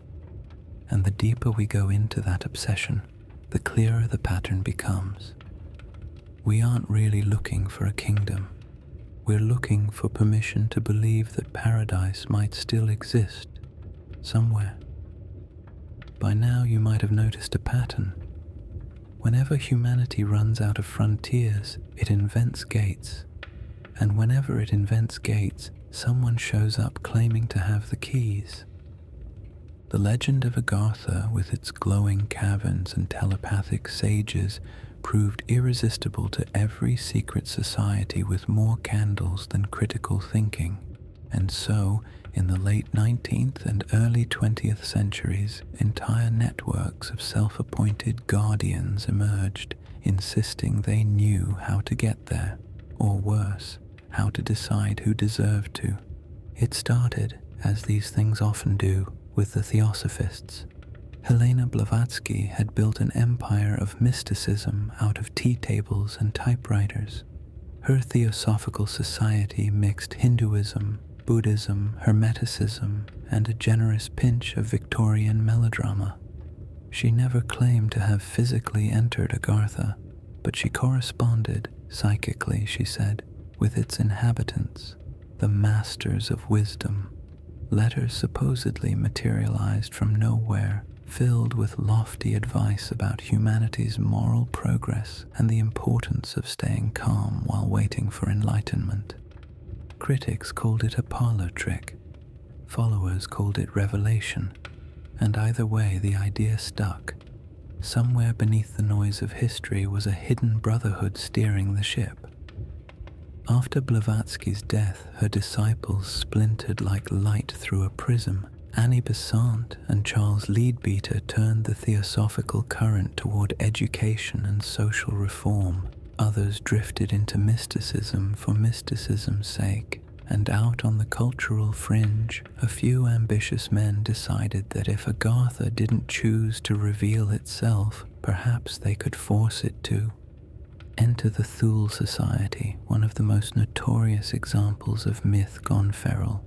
Founded in Munich in 1918, it began as a gathering of occult romantics obsessed with ancient Germanic legends. Within months, it evolved or devolved into a nationalist secret order convinced that their ancestors had come from a lost polar homeland, a kind of Aryan Agartha. Their symbology borrowed heavily from theosophy, the inner sun, the sacred swastika, the idea of subterranean masters. They swapped enlightenment for eugenics and patience for propaganda. The result was less spiritual awakening and more political horror. That's the tragic pattern of secret societies. Start with incense, end with uniforms. History is full of such transformations, mystical ideas twisted into ideology because people can't resist turning metaphors into manifestos. But not all secret orders were so toxic. Some were merely eccentric. The Freemasons, for instance, never claimed access to Agartha, though countless conspiracy theories later accused them of hiding the entrances under cathedrals. Their actual records are far more mundane: meeting minutes, charity donations, the occasional overcomplicated handshake. Still, the mystique of the underground drew them in symbolically. Their temples represented the world below, the unseen foundation supporting civilization above. In their rituals, light rises from darkness, echoing the same pattern the Agarthans supposedly embody. Then there were the Rosicrucians, who loved secrecy so much they couldn't agree on whether they actually existed. Their pamphlets from the 1600s spoke of hidden chambers beneath Europe where adepts gathered to protect divine knowledge through the centuries. Later, 20th century revivalists rebranded themselves as heirs to this invisible tradition, claiming initiation rites that mirrored descent into the earth. Spiral staircases, candle-lit halls, and a symbolic inner sun at the ritual's end. Whether they knew it or not, they were rehearsing Agartha's myth every time they put on a robe. And inevitably the Nazis tried to turn all of it into policy. The SS established an organization called Ahnenerbe, Ancestral Heritage, a research institute devoted to proving mythological origins through archaeology. They funded expeditions to Tibet, the Andes, and the Arctic in search of traces of the inner world. The irony, of course, is painful. Men in black uniforms searching for the kingdom of light. When they failed to find enlightenment in caverns, they built bunkers instead. That's usually how such stories end. The post-war decades didn't calm the fever, they just privatized it. In the 1950s and 60s, new secret orders emerged, less dangerous but equally enthusiastic. The Order of Melchizedek, the Brotherhood of the Seven Rays, the Church Universal and Triumphant. Each promised access to the teachings of the inner masters. The vocabulary changed. Ascended beings, fifth dimensional guidance, light transmissions. But the promise was the same. Someone out there or in there knows what's really going on. And that's the real currency of secret societies. Certainty. In a chaotic world, certainty sells better than gold. It doesn't matter if the gate leads to enlightenment or just a dark basement under someone's house. As long as it feels exclusive, people will knock. But behind all the rituals and passwords, there's a quieter truth that gets lost. The myth of Agartha was never meant to create hierarchies. It was a story about unity, the idea that everything from mountain to molecule is connected through an invisible harmony. When secret societies turned it into an elite club, they missed the punchline. They built gates around something that was supposed to be everywhere. If you step back, the irony almost glows. A legend about inner peace became the blueprint for outer secrecy. What started as a meditation turned into membership dues. Humanity took a metaphor for introspection and asked for the mailing address. Still, there's something fascinating about our need to guard what we barely understand. Maybe we build secret societies not to protect truths, but to protect our belief that we could handle them. The myth of hidden masters becomes a mirror reflecting our insecurity. If wisdom exists, we'd rather imagine it locked away than admit it might be free for anyone willing to listen. So the lodges keep meeting, the rituals keep repeating, and the idea of Agartha keeps pulsing underneath them all, distorted, appropriated, but alive, because even when misused, myths survive, they adapt, they endure, and perhaps that's their quiet revenge. No matter how many seals or sigils are stamped on them, no matter how many uniforms claim ownership, the real kingdom of light stays untouched, silent, patient, waiting for the noise above to tire itself out. Maybe that's the only initiation that matters, not passwords or candles or secret handshakes, but the ability to sit still long enough to hear the world hum. If myths were people, Agartha would be that quiet old sage who suddenly wakes up to find itself trending on social media. By the mid-20th century, the story had left the monasteries and metaphysical salons and found a new home, the paperback rack. The inner world became quite literally pulp. Writers couldn't resist it. You can see why. It had everything: lost civilizations, cosmic wisdom, a dash of danger, and no need to pay for exotic filming locations. All you had to do was dig downward and let the imagination do the rest. One of the first to mine the myth was Edgar Rice Burroughs. Yes, the man who gave the world Tarzan. In 1914, he published At the Earth's Core, where intrepid explorers drill into the planet and discover Pellucidar, a vast sunlit realm ruled by telepathic reptile men and rebellious humans in animal skins. It was absurd, thrilling, and wildly successful. Readers loved the idea that while the surface world trudged through industrial soot and trench warfare, somewhere underfoot, dinosaurs still roamed under an eternal noonday sun. Hollywood eventually followed, of course. Mid-century adventure serials recycled the Hollow Earth trope relentlessly. Journey to the Center of the Earth, The Mole People, Godzilla vs. Megalon. Even Doctor Who spent an episode or two chasing lizard people under London. Every time civilization got anxious, storytellers handed it a shovel. But pulp wasn't the only form the myth took. The new age of mass communication bred new believers. The 1950s saw the rise of flying saucer mysticism, where the aliens didn't come from outer space, but inner space. UFO contactees like George Adamski and Richard Shaver began claiming that their visitors hailed from the hollow earth. Adamski's Venusians were allegedly peaceful Agarthans using advanced craft to monitor humanity's progress.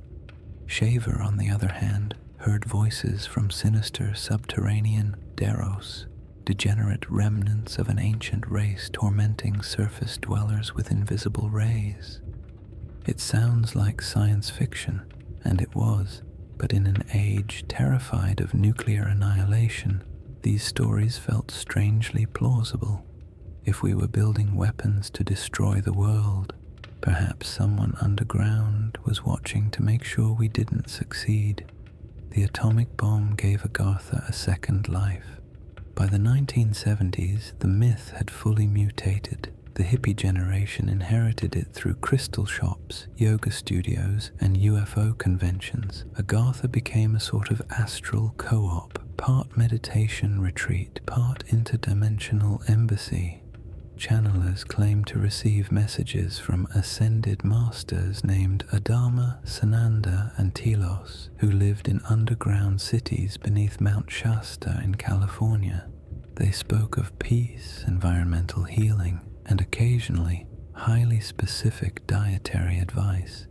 It was harmless enough, mostly pastel-colored hope wrapped in pseudo-Tibetan vocabulary, but it revealed something fascinating about the myth's flexibility. Every era projects its fears and fantasies downward. For the Victorians, Agartha was about hierarchy and wisdom. For the Nazis, it was purity and control. For the New Age, it became therapy, an earth-centered antidote to modern anxiety. Then came the internet, and the floor dropped out again. Suddenly, every basement philosopher with Wi-Fi could publish a revelation. The myth of Agartha exploded into 1,000 digital fragments, YouTube documentaries, Reddit threads, 12-hour live streams connecting everything from Sumerian gods to Denver airport murals. Somewhere along the way, the calm subterranean kingdom of light was replaced by reptilian overlords, government bases, and interdimensional portals under Antarctica. It's easy to roll your eyes, and you should, but look closely and you'll see the same emotional structure repeating. Beneath all the pixelated fear, the myth still performs the same function it always has.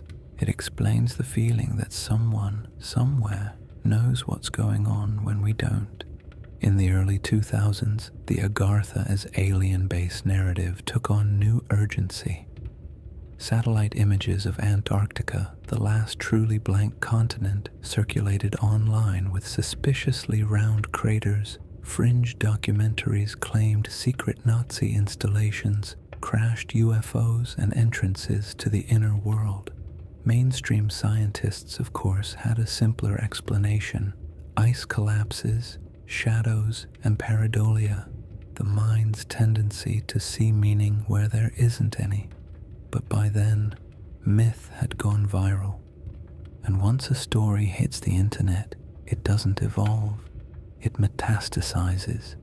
You can't debunk it. You can only feed it. Every official denial becomes confirmation. Every satellite anomaly becomes an invitation. Agartha went from spiritual metaphor to conspiracy default setting, plugged into everything from the moon landing to the shape of the Earth itself. The quieter its original message, the louder its descendants became. The irony, of course, is that the myth about inner peace has become one of the noisiest corners of human imagination. Scroll long enough and you'll find everything: diagrams of secret tunnels beneath Washington, D.C., prophecies of Agarthan intervention in world politics, even self-proclaimed emissaries claiming to channel the high council of the inner sun. It's chaos, but it's also kind of beautiful, because underneath the nonsense is that same impulse that started it all, a refusal to accept that we already live on the surface of everything, the belief that meaning must lie deeper, that wisdom is hidden because we're not yet wise enough to handle it. In a way, the internet has made us all hollow earthers. We live surrounded by layers, feeds, algorithms, comment threads, each promising a truth deeper than the last, and like the explorers of old, we keep digging, certain that somewhere below the noise there's a real signal. Maybe that's the truest modern version of Agartha, not a kingdom inside the earth, but the hidden hope inside the web, the belief that beneath the shouting someone's whispering sense. Still, there's something oddly comforting about how the story endures. A myth that's been flattened into pulp, commercialized into fiction, and recycled into paranoia should have crumbled by now. Instead, it glows faintly, like an ember under ash. People still tell it, artists still paint it. And late at night, when the world feels small and heavy, someone always asks, what if it's real? The question never changes. Only the vocabulary does. So whether you meet Agartha in a paperback novel, a conspiracy forum, or a meditation retreat brochure, the invitation is the same. Look inward before you look down, because the more we turn the myth into noise, the more we drown out the silence it was meant to describe. There's a certain charm in how patient science has been with the hollow earth theory. For more than 3 centuries, geologists have politely explained that no, the planet isn't a cosmic Russian doll full of bonus continents, and yet the rumor persists like an uninvited guest who never takes the hint. Let's start with the simple version, the one the Earth itself keeps repeating. Every earthquake, every volcanic eruption, every seismic tremor we record tells the same story. This planet is solid, not perfectly uniform, of course. It has layers, crust, mantle, outer core, inner core, but none of them could politely accommodate a glowing interior sun or 12-foot farmers with perfect teeth. Seismic waves travel through the planet in patterns that only make sense if it's dense, not hollow. When scientists measure how those waves bend, reflect, or slow, they're essentially doing a planetary MRI, and the scan is very clear. No vacant lofts beneath our feet. Still, the human imagination has a talent for ignoring radiology. Even in the early 20th century, when seismology was already a mature science, popular magazines kept printing cutaway diagrams of the Earth as a hollow shell. They'd label the inner void Agartha or Atvattabar, sometimes complete with little steamships cruising along the interior oceans. One particularly enthusiastic illustrator in 1907 added whales, presumably to make the physics less lonely. The facts, meanwhile, are refreshingly dull. The Earth's inner core is roughly 9,000 degrees Fahrenheit, hotter than the surface of the Sun. It's made of solid iron and nickel compressed by about 3.5 million atmospheres of pressure. If Agartha existed there, its residents would need asbestos lungs and a skincare routine that laughs at magma. But even these numbers haven't killed the dream. Every generation reinvents the myth with better lighting. The 1960s brought advanced civilizations using geothermal energy. The 1990s added vibrational frequencies. The 2020s upgraded to multi-dimensional portals. It's progress of a sort. The skepticism, however, is just as old. Edmund Halley, the comet guy, and ironically one of the first to propose a hollow Earth, did so because he was trying to explain magnetic anomalies without realizing the field flips periodically. By the time later scientists proved him wrong, the idea had already escaped into folklore. Once a notion hits the imagination, evidence is only background noise. Modern geophysics has gone even further. We can now track how neutrinos, those near massless particles streaming from the Sun, pass straight through the Earth. Their trajectories reveal density differences so precisely that we can tell where the mantle thickens or thins. There's no mysterious void, no smoky inner sun, just heat, metal, and pressure. The planet hums because it's alive with motion, not because a hidden choir is rehearsing inside it. And yet, in a strange way, science has accidentally deepened the poetry. When seismologists first mapped those layers, the crust, the mantle, the core, they found not emptiness but movement. Convection currents swirling like slow oceans of rock, the outer core spinning faster than the crust, magnetic fields rippling like invisible weather. The Earth isn't hollow, it's dynamic, alive in its own mineral way. Maybe that's what the myth was groping toward all along. Think about it. If you'd never seen an X-ray, never drilled deeper than a few miles, and the ground beneath you sometimes shook, wouldn't you imagine a living thing down there? Fire-breathing, heart-pounding, whispering through fault lines. That intuition wasn't wrong, it was just mislabeled. We don't live atop a hollow sphere, we live atop a restless one.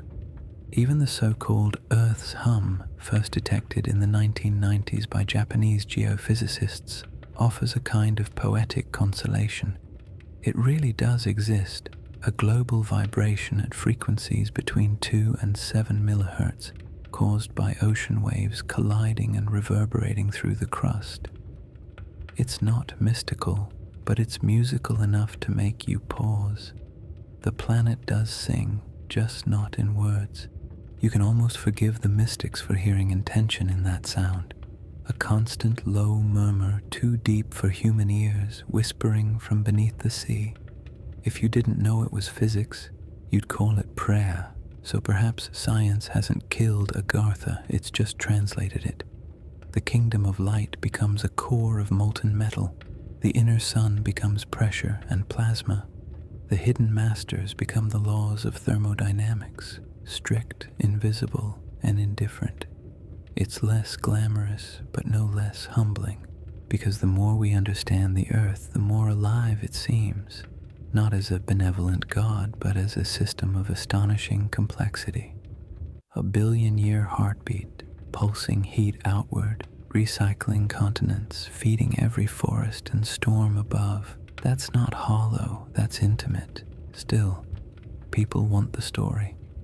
They always will.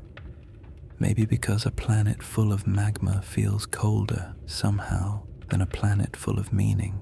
We don't want to live on a rock, we want to live on a mystery, and science, for all its elegance, doesn't always scratch that itch. Facts explain, but they don't comfort. So when someone whispers about Agartha, about the glowing realm below, it isn't a rejection of science so much as a rebellion against flatness. A way of saying, don't tell me this is all there is. And you know what? That impulse isn't wrong either. Science gives us the structure, but myth gives us the texture. The hollow earth may be physically impossible, but emotionally, it's still true. Beneath the crust of our certainty, we crave wonder. We crave the warmth of a world that feels alive enough to listen. So yes, the skeptics have won the argument, but the believers won the night sky. Because when the data goes quiet and the world hums softly under your bed, even the most logical part of your brain can't help wondering, what if? At some point, every searcher realizes they've been looking at themselves the entire time. You see it in the diaries of explorers, in the letters of mystics, in the pixels of modern conspiracy boards. The same quiet confession hiding between the lines. The kingdom wasn't down there. It was right here in the act of looking. That's the strange beauty of Agartha. It works whether or not you believe in it. As a myth, it insists on meaning. As a metaphor, it insists on humility. We dream of descending into the earth to find something pure. But what we're really descending into is our own reflection. Because the truth is, every civilization builds its own underworld. Not the hellish one of punishment, but the forgotten one of memory. The place where we put everything we don't want to confront. Our ancestors, our mistakes, our half-finished thoughts. We bury our fears, our histories, our potential, and then we call it myth. That's what makes Agartha so persistent. It's not just escapism, it's archaeology of the soul. When the surface grows unbearable, too loud, too bright, too fast, we start to dream of a place beneath it all where the rules are simpler, a sanctuary of stillness, a world that doesn't need headlines or explanations. Every generation fills that space with whatever it's missing. The Victorians filled it with order and wisdom. The fascists filled it with superiority. The New Ages filled it with forgiveness. And the internet filled it with paranoia and memes. But beneath all those layers, the structure remains the same. A longing for depth in a shallow age. The idea that there must be something more than this endless surface of screens, systems, and noise. That underneath all our cleverness Something ancient and unbroken still hums. In that sense, Agartha isn't a conspiracy or a location. It's a diagnosis, a gentle one, but accurate. We've built a civilization obsessed with surfaces, followers, clicks, pixels, photographs. We call it connection, but it's mostly reflection. And so naturally we start to dream downward. We imagine depth as a lost thing, because we've traded it for visibility. Maybe that's why the myth never dies. It's our collective subconscious reminding us that not everything valuable can be seen, and it's fitting that the entrance to Agartha is always described as hidden, under mountains, beneath polar ice, behind illusions, because stillness is always hidden behind noise. Depth is always disguised as boredom. The more you chase wonder, the quieter it gets. Even in psychology, there's a curious parallel. Carl Jung, who loved a good myth, wrote that descending into the unconscious is like entering the cave of the earth. It's dark, uncomfortable, full of echoes and symbols, but also the source of renewal. You go down not to escape the world, but to meet it differently when you return. That's Agartha, the descent we all postpone. You see traces of it in art, in therapy, even in sleep itself. Every night you fall a little into the earth of your own mind.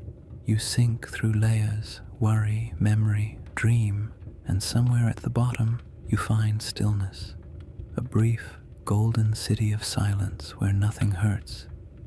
You stay just long enough to heal, and then you rise again to the surface.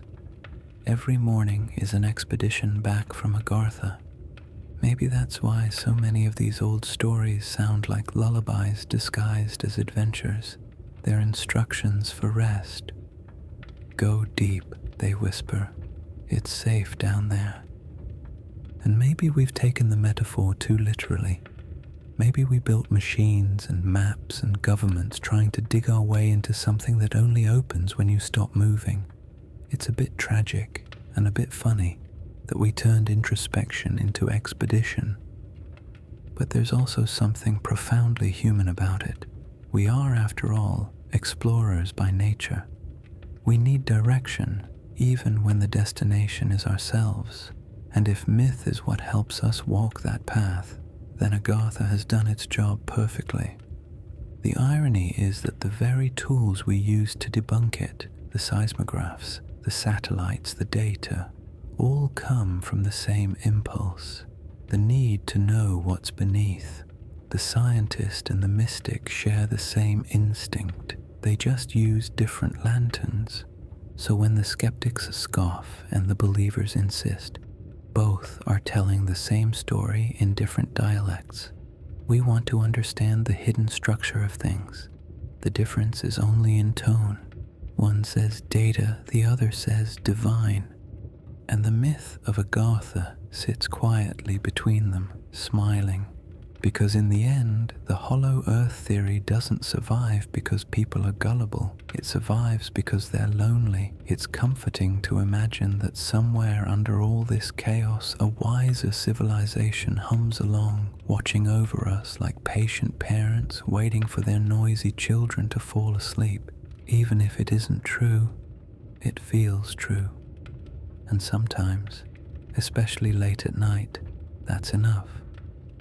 Maybe that's why Agartha belongs in bedtime stories rather than textbooks. It's less a claim and more a comfort. The whisper that we aren't alone, that wisdom hasn't vanished, it's just resting. And when you think about it like that, you start to realize the myth has been doing its job all along. It's kept us curious. It's kept us humble. It's reminded us that mystery still matters. So perhaps the real purpose of Agartha isn't to be found, it's to be remembered. Every time someone asks, what if, the gates open a little wider, and as chapter 3 closes, we leave behind the explorers, the scientists, and the believers, all digging in their own way, and return to the simplest truth of all. We are the hollow earth. We are the surface and the depth. and the whisper beneath the world is our own. Chapter 4. The Inner World. Take a slow breath. You've followed this story through explorers and mystics, through glowing caverns and conspiracy forums, through every layer of the earth humanity has ever imagined for itself. And now, at last, we've reached the only place left to look inward. Because the truth is, Agartha was never really under the ground. It was always under the noise. The ancient texts, if you strip away the poetry, hint at this quietly. The Sanskrit root Agartha can be interpreted as unassailable, hidden, or protected, not below the earth, just beyond reach. The Tibetan term Shambhala, often folded into the same myth, literally means a place of peace. Neither word ever required geography. They required stillness. Somewhere along the way, we confused the two. It's understandable. Humans are physical creatures. We prefer doors to metaphors. When a story says there's a kingdom of light within the earth, we start building drills. But if you listen closely, every version of the myth is telling you the same thing. The way down is the way in. You can see the pattern in almost every spiritual tradition. In Buddhism, enlightenment is a descent into silence. In Christianity, the kingdom of God is within.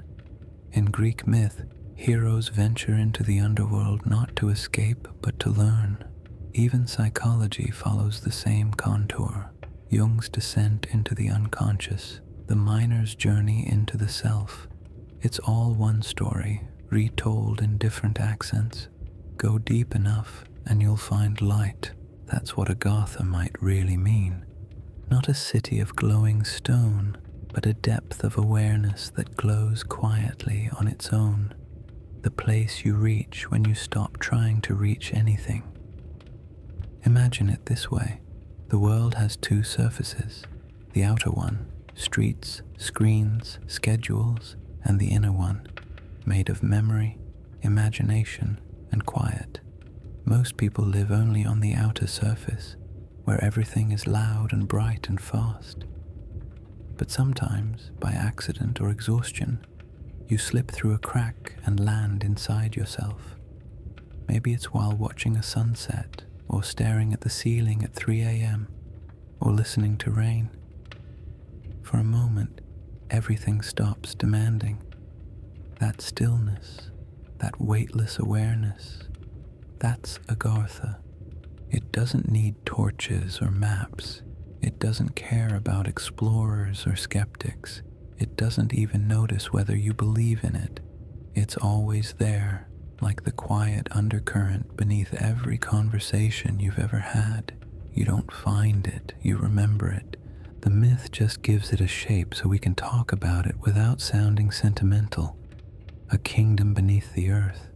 A city that glows from within, a place untouched by war, time, or Wi-Fi. It's the mind's way of describing peace to itself, and maybe that's why the idea has survived so many translations. Every culture, in its own way, has whispered about a hidden center. The Mayans Xibalba, the Celts Annubian, the Buddhists Shambhala, the alchemists Sanctum Sanctorum. Different names, same impulse, to believe there's a calm heart beneath the storm. It's easy to dismiss all this as escapism, and maybe it is, but sometimes escapism is just another word for healing. When the surface world feels too brittle, too loud, too endless, we retreat inward not to hide but to restore. The imagination builds sanctuaries when the real world forgets to. Picture it for a moment, not as fantasy, but as a kind of inner architecture. You're standing at the edge of a vast, luminous cavern. The air is still but alive. The light has no source, yet everything glows softly. You can hear your own pulse echoing in the distance, steady and ancient. The walls seem to breathe with you. This isn't some mystical daydream. It's your nervous system finally unclenching. The world within is biological as much as spiritual. Your heartbeat, your breath, your quiet. That's the real inner sun the mystics were talking about.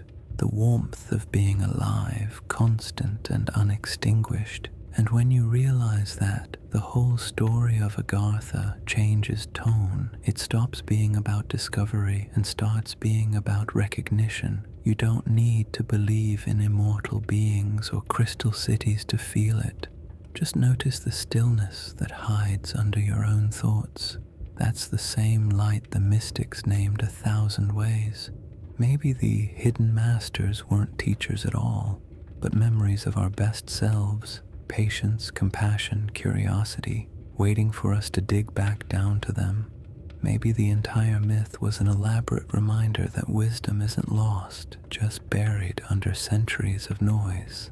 It's humbling, in a gentle way, to realize that we've been projecting our own consciousness into the planet all along. The world beneath the world is simply the one beneath the mind. And once you see that, the myth stops feeling like fantasy and starts feeling like home. So as chapter 4 begins, let's put away the maps, the conspiracies, the pulp novels, and even the need to be right. None of that fits down here. All that survives at this depth is quiet, and maybe that's the final meaning of Agartha, the realization that peace isn't something hidden from us, it's something we hide from. So take another breath, slow and steady. You've already arrived. The further we've traveled in this story, the more it feels like we've been turning in a slow spiral rather than moving forward. Each layer of the earth, each retelling of Agartha has quietly been pointing us back to the same direction, not downward, but inward. The descent was never about geology. It was about gravity of another kind, the pull toward stillness. If you've ever meditated, even for 10 seconds before giving up, you've probably felt the beginning of it. That strange sensation of sinking, not physically, but mentally. Thoughts slow down, noise drifts away, and for a heartbeat you feel like you've dropped below the surface of your own awareness. That's the psychological echo of the descent. The caves and tunnels, the gates and guardians, all metaphors for the simple act of being quiet long enough to notice yourself existing. Every culture in human history seems to have understood this intuitively, though none of them would have called it mindfulness. The Egyptians had their duat, the hidden land of the soul where the heart was weighed against truth. The Greeks had their underworld not as punishment but as a mirror. The Hindus spoke of 7 layers of inner realms called lokas, each closer to the divine than the last. And in the East, Shambhala wasn't underground at all. It was a state of clarity. Different continents, same blueprint. You go inward to go upward. Enlightenment is descent first, ascent later. And yet the modern world reversed the flow.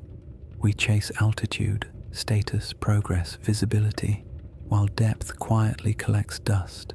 The myth of Agartha endures because it corrects that imbalance. It reminds us that down isn't the opposite of up, it's the direction of peace. Take a moment and notice how even your body knows this. When you're overwhelmed, you instinctively sit down, lie down, curl inward. Grounding isn't just a metaphor, it's physics and psychology conspiring to remind you that peace is a downward motion. The earth literally pulls you back toward itself. Maybe that's what the ancients felt when they invented these stories, the gravitational comfort of surrender. That's what the mystics meant when they spoke of the inner sun. Not a glowing orb in the crust, but the warmth that returns when you stop fighting gravity, when you allow yourself to fall into calm. If you look at the myth of Agartha through that lens, it becomes almost embarrassingly practical. The so-called path to the inner world isn't a tunnel under Tibet. It's the simple chain of noticing breath, heartbeat, silence. That's the real geography, no maps required. But that's not what we're trained to value. Our culture treats stillness like a malfunction. The moment we stop moving, we reach for a screen. We talk about doing nothing like it's failure. So we externalize stillness into a fantasy, a lost kingdom, a hidden world, because it feels easier to search for calm at the center of the planet than in the center of ourselves. It's a little ironic, isn't it? We built satellites to map Mars before we learned to sit quietly on Earth. And yet, if you think about it, the very language of exploration betrays us. We talk about inner space as if it's separate from the rest of space, when in reality, they're reflections of the same thing. The universe expands outward, consciousness expands inward, and both obey the same laws: silence first, light second. That's the beauty of Agartha's myth. It makes silence sound heroic again. The descent isn't a retreat, it's a return. There's a passage in an old Buddhist text that says, "The wise man digs not with hands, but with heart." It could have been written for every explorer who ever chased Agartha with pickaxes and planes. The story isn't mocking them, it's forgiving them, because we all make the same mistake. We confuse effort with progress, but peace doesn't need effort. It needs permission. So, imagine you're descending again. No caves this time, no glowing rivers, just you, sitting still in the quiet room you're already in. Around you, the hum of the world softens. The light fades to gold. The mind begins to echo less. There's no finish line here, no treasure waiting, only warmth, the kind that isn't earned or deserved. It's just there, constant, patient. That's the inner earth. The part of you that never moved, no matter how loud life got. The calm core that's always been quietly spinning beneath every thought. The ancients described it in grand metaphors because they didn't have the vocabulary of psychology or neuroscience. But they understood the feeling. They knew that when you descend into quiet, something shifts. You come back slower, kinder, slightly less certain that the surface is all there is. And maybe that's why the myth feels so healing. It doesn't ask for belief, it asks for stillness. It offers permission to stop trying to find proof and instead notice presence. To let yourself sink, not as surrender, but as discovery. Because peace isn't something you achieve, it's something you uncover. It was always there, buried under the noise. Agartha was never an escape from the world. It was an instruction on how to live in it. So as you listen now, maybe take this as a small experiment. Let your shoulders drop. Feel the pull of the earth beneath you. Hear the low hum of the air conditioning, the faint throb of your own pulse. That's gravity in spiritual disguise. That's your invitation back to the inner world. If you've made it this far in the story, you've already done what countless seekers failed to do. You've stayed long enough to hear the quiet. The gates are always open and they've never been anywhere but here. There's a reason every civilization eventually invents a myth about the world beneath. It's not coincidence, it's architecture. The human mind is built in levels, and we keep mistaking those levels for geography. Carl Jung noticed this long before it was fashionable to use words like archetype in coffee shops. To him, myths like Agartha weren't fantasies to be debunked, but dreams the collective psyche tells itself. Every underworld, every hidden kingdom, every god who sleeps beneath the mountain, they're all metaphors for the same thing, the unconscious. In Jung's model, the unconscious isn't a dark basement filled with unwanted memories. It's a vast landscape of symbols shared across humanity. The moment you imagine a cave, a tunnel, or a descent, you've already entered it. You're standing at the threshold of your own depth. He described these journeys as psychic geography. The surface mind, the ego, is the crust of the earth. The deeper layers contain instinct, intuition, emotion, and myth. Go deep enough, and you reach what he called the collective unconscious, the shared strata of human meaning. That's Agartha in psychological language, the inner world where every story overlaps, where all cultures meet in silence. It's oddly comforting to realize that the same myth that sends explorers to Antarctica can also describe your dreams. One looks for caverns under the poles, the other for patterns under thought. Both are searches for the same hidden order, and long before Jung, Plato was already drawing maps of the mind disguised as geography. In his allegory of the cave, humanity lives chained in a dark cavern, mistaking shadows for truth. Only by turning inward, he says, can we ascend to real understanding. The path to light runs through shadow. The cave for Plato wasn't hell, it was the classroom. It's not hard to see the parallel. Agartha is Plato's cave flipped upside down, a descent instead of an ascent, but the moral is identical. Illumination comes from turning toward what we've been avoiding. Even older traditions say the same. In ancient Mesopotamia, the goddess Inanna descends into the underworld to face her own reflection and returns reborn. In Egyptian myth, Ra travels through 12 gates of night before rising renewed. In the Bible, Jonah is swallowed by the great fish and emerges transformed. Every descent is a rehearsal for awakening.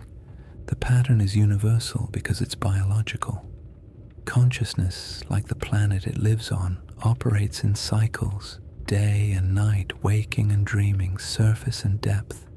Myths like Agartha are the psyche's way of acknowledging its own design. They give our interior life a landscape so we can walk through it without getting lost.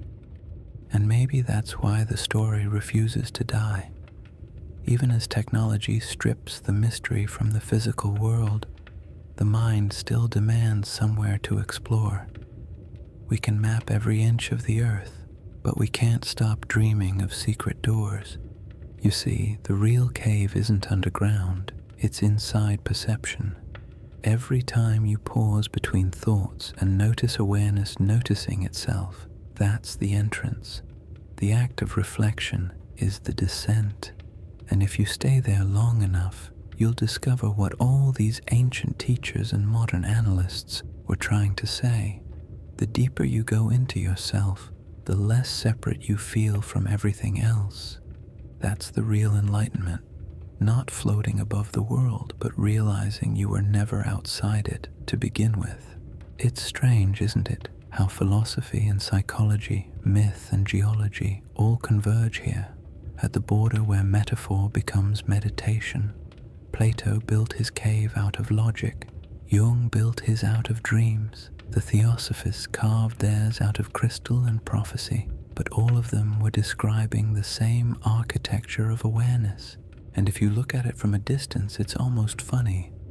Humanity spent millennia projecting its inner depths onto maps, gods, and theories, when all along the entrance to the underworld was hiding behind a single breath. Take one now. Feel how the body rises and falls. That movement, the inhale and exhale, is the entire myth in miniature. Descent and ascent, death and renewal, the same rhythm the ancients carved into story after story. When you breathe, you're replaying the myth of Agartha every few seconds. Each breath is a descent into stillness, followed by a return to light. You've been doing it all your life. Maybe that's why these ideas feel so familiar. They're not just stories we read, they're patterns we live. So, when Jung said that myths are mirrors, he didn't mean they reflect our faces. He meant they reflect our structure, the rhythm of being human. We project kingdoms beneath the earth because we sense kingdoms beneath awareness. We imagine hidden suns because we carry one behind our ribs. Plato, Jung, Blavatsky, Roerich, each in their own way, drew maps of the same inner terrain. Different tools, same silence. And maybe that's the secret they were all circling but never quite saying out loud. Agartha isn't a mystery to solve, it's a reminder to remember. If you've followed the story this far, you've probably noticed the light has been with us all along. It flickered through every version of the myth, the lanterns of explorers, the crystal cities of mystics, the molten heart of the earth, the quiet glow behind your own breath. It never really mattered where we placed it. The important part was that it stayed. The ancients called it the inner sun. Theosophists said it radiated from the core of Agartha, keeping the world alive. Scientists, without realizing they were answering the same question, found it in the planet's molten iron, spinning like a heart, generating the magnetic field that shields us from cosmic harm. One described it with reverence, the other with data, but both were describing warmth, the same warmth that lets life exist at all. It's comforting, in a simple, almost childlike way, to think of the earth as a living lamp, glowing quietly in the dark. It's even more comforting to realize that the same fire burns inside us, not metaphorically, literally. Every heartbeat, every thought, every soft exhale is powered by the same energy that glows at the planet's center. Tiny chemical suns, billions of them, flickering through every cell. You are, in the most physical sense, a fragment of the Earth's light, walking around and wondering where it went. Maybe that's what all the old stories were trying to tell us. Not that the light is hidden, but that we are. That the real journey isn't to find illumination, but to uncover the parts of ourselves that forgot we're already lit. Think about how instinctively humans seek light. We chase it across skies, we build entire cities to mimic it, we name our gods after it. And yet, when we talk about wisdom or awakening, the metaphor always reverses. We go inward, downward, into darkness, as if we're remembering that light isn't always above us. Sometimes it's behind the eyes, humming quietly, waiting for us to look inward long enough to notice it. That's why the myth of the inner sun resonates so deeply. It doesn't ask us to worship something external. It asks us to recognize what's already glowing. If you sit still right now, no movement, no goal, you might even feel it, that faint hum in your chest, that quiet pulse of heat under your skin. It's not mystical, it's the physics of being alive. But if you let yourself imagine it's something sacred, the feeling doesn't change, it just becomes clearer. Mystics across centuries have described that same sensation with different names. The Tibetan monks call it tummo, the inner fire of awareness. Christian contemplatives call it the light of grace. Hindu texts call it Agni, the sacred flame that lives in all beings. Science calls it metabolism. And maybe that's the real punchline. We've been describing the same warmth through poetry, prayer, and peer review. The boundary between myth and fact dissolves when both point toward wonder. It's easy to forget, but this light is constant. No matter how long the night, the sun doesn't stop burning. Even when clouds or fear or the simple exhaustion of being human make you forget it's there, it doesn't dim. You just turn away from it for a while. And that's okay. The inner world is patient. That's what makes this myth so gentle. It forgives you for forgetting. Agartha never punishes. It never demands pilgrimage or proof. It simply waits like warmth under winter soil, ready to rise again the moment you stop digging and start listening. Imagine just for a second that every living thing glows faintly from within. People, animals, trees, the ground itself, a slow, golden shimmer breathing in rhythm with the planet's heartbeat. That's Agartha, not a kingdom beneath, but a harmony within. It's hard not to smile at the simplicity of it. We spent centuries chasing wisdom through temples and laboratories, only to find it was hiding in our pulse. And maybe that's what the old explorers were really sensing when they spoke of openings at the poles or tunnels of light. Maybe they were feeling the same gravitational pull that draws every being inward, the urge to return to center, to warmth. The earth is round, but we live as if it were a maze. The myth of Agartha reminds us that the center was never missing. You can't lose something that's everywhere. So as this light glows in the quiet space of your attention, let the world outside fade a little. Let the clock slow down. The hum you hear now, whether it's the sound of air or your heartbeat or the quiet in your room, that's the same note the planet sings. It's the key of existence, the sound of the hidden sun still working. Maybe that's why sleep feels sacred. Each night, you return to the warmth that built you. You fall inward, not downward. You close your eyes, and the world glows behind them. The mystics called that glow enlightenment. Scientists call it REM. You can call it whatever you like. The name was never the point. The experience was. So rest now in that quiet light. You've come as far as any explorer ever did. You've found the heart of the story, and it's been shining the whole time. You've reached the end of the journey, but endings, like everything else in this story, aren't really endings. They're just quieter beginnings. For thousands of years, we've imagined Agartha as a hidden kingdom, somewhere beneath our feet or beyond the reach of maps. We've filled it with glowing cities, immortal sages, and secret gates.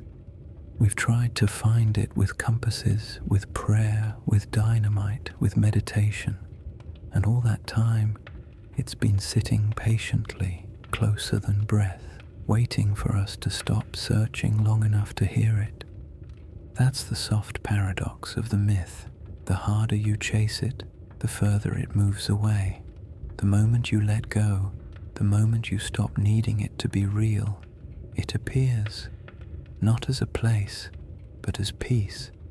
Every story about Agartha has really been a story about us, about what we do with wonder, about how we handle silence, about the small miraculous fact that somewhere beneath all our noise and certainty, we still believe the world is capable of kindness, because that's what this myth has always protected.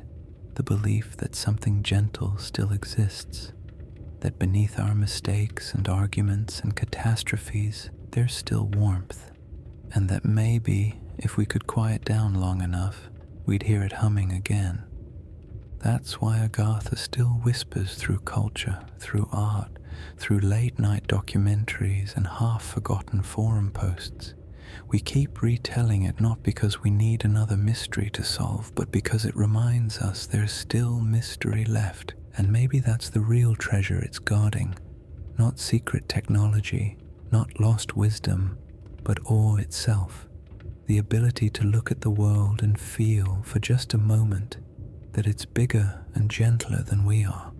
Think of all the places you've visited in this story, the polar maps, the hollow earth diagrams, the pulp novels, the luminous caverns, the meditating sages. Each one was a reflection of the same simple truth, that we are always looking for the hidden center, and the hidden center, patiently, is always looking back. So maybe tonight, you don't have to imagine glowing cities or subterranean suns. Maybe the only kingdom you need is the one you can feel right now, the soft rhythm of your breathing, the steady warmth in your chest, the quiet hum of life that's been carrying you this whole time. That's Agartha, the world inside the world, the silence inside the story, the light that never needed to be found. It doesn't mind if you forget it. It doesn't vanish when you stop believing. It simply waits beneath thought, beneath language, beneath the constant scroll of the modern world, waiting for moments like this one when the surface finally stills. So as we close this journey, take one last slow breath in and let it fall gently out. Feel the weight of your body sink into the earth, the same earth that's been holding you since before you were born. Beneath you, the planet hums softly, like a lullaby older than sound. And somewhere in that hum, between the pulse of your heart and the deep rhythm of the ground, you might catch the echo of a voice that isn't quite a voice at all. It says only this: you've never been alone. That's the true secret of Agartha. It isn't hidden, because it doesn't need to be. It's everywhere you've ever been, silent enough to listen. So rest now. You've found it. The story has ended, but the light remains, steady, patient, and warm. The kingdom is waiting in silence, and it always will be.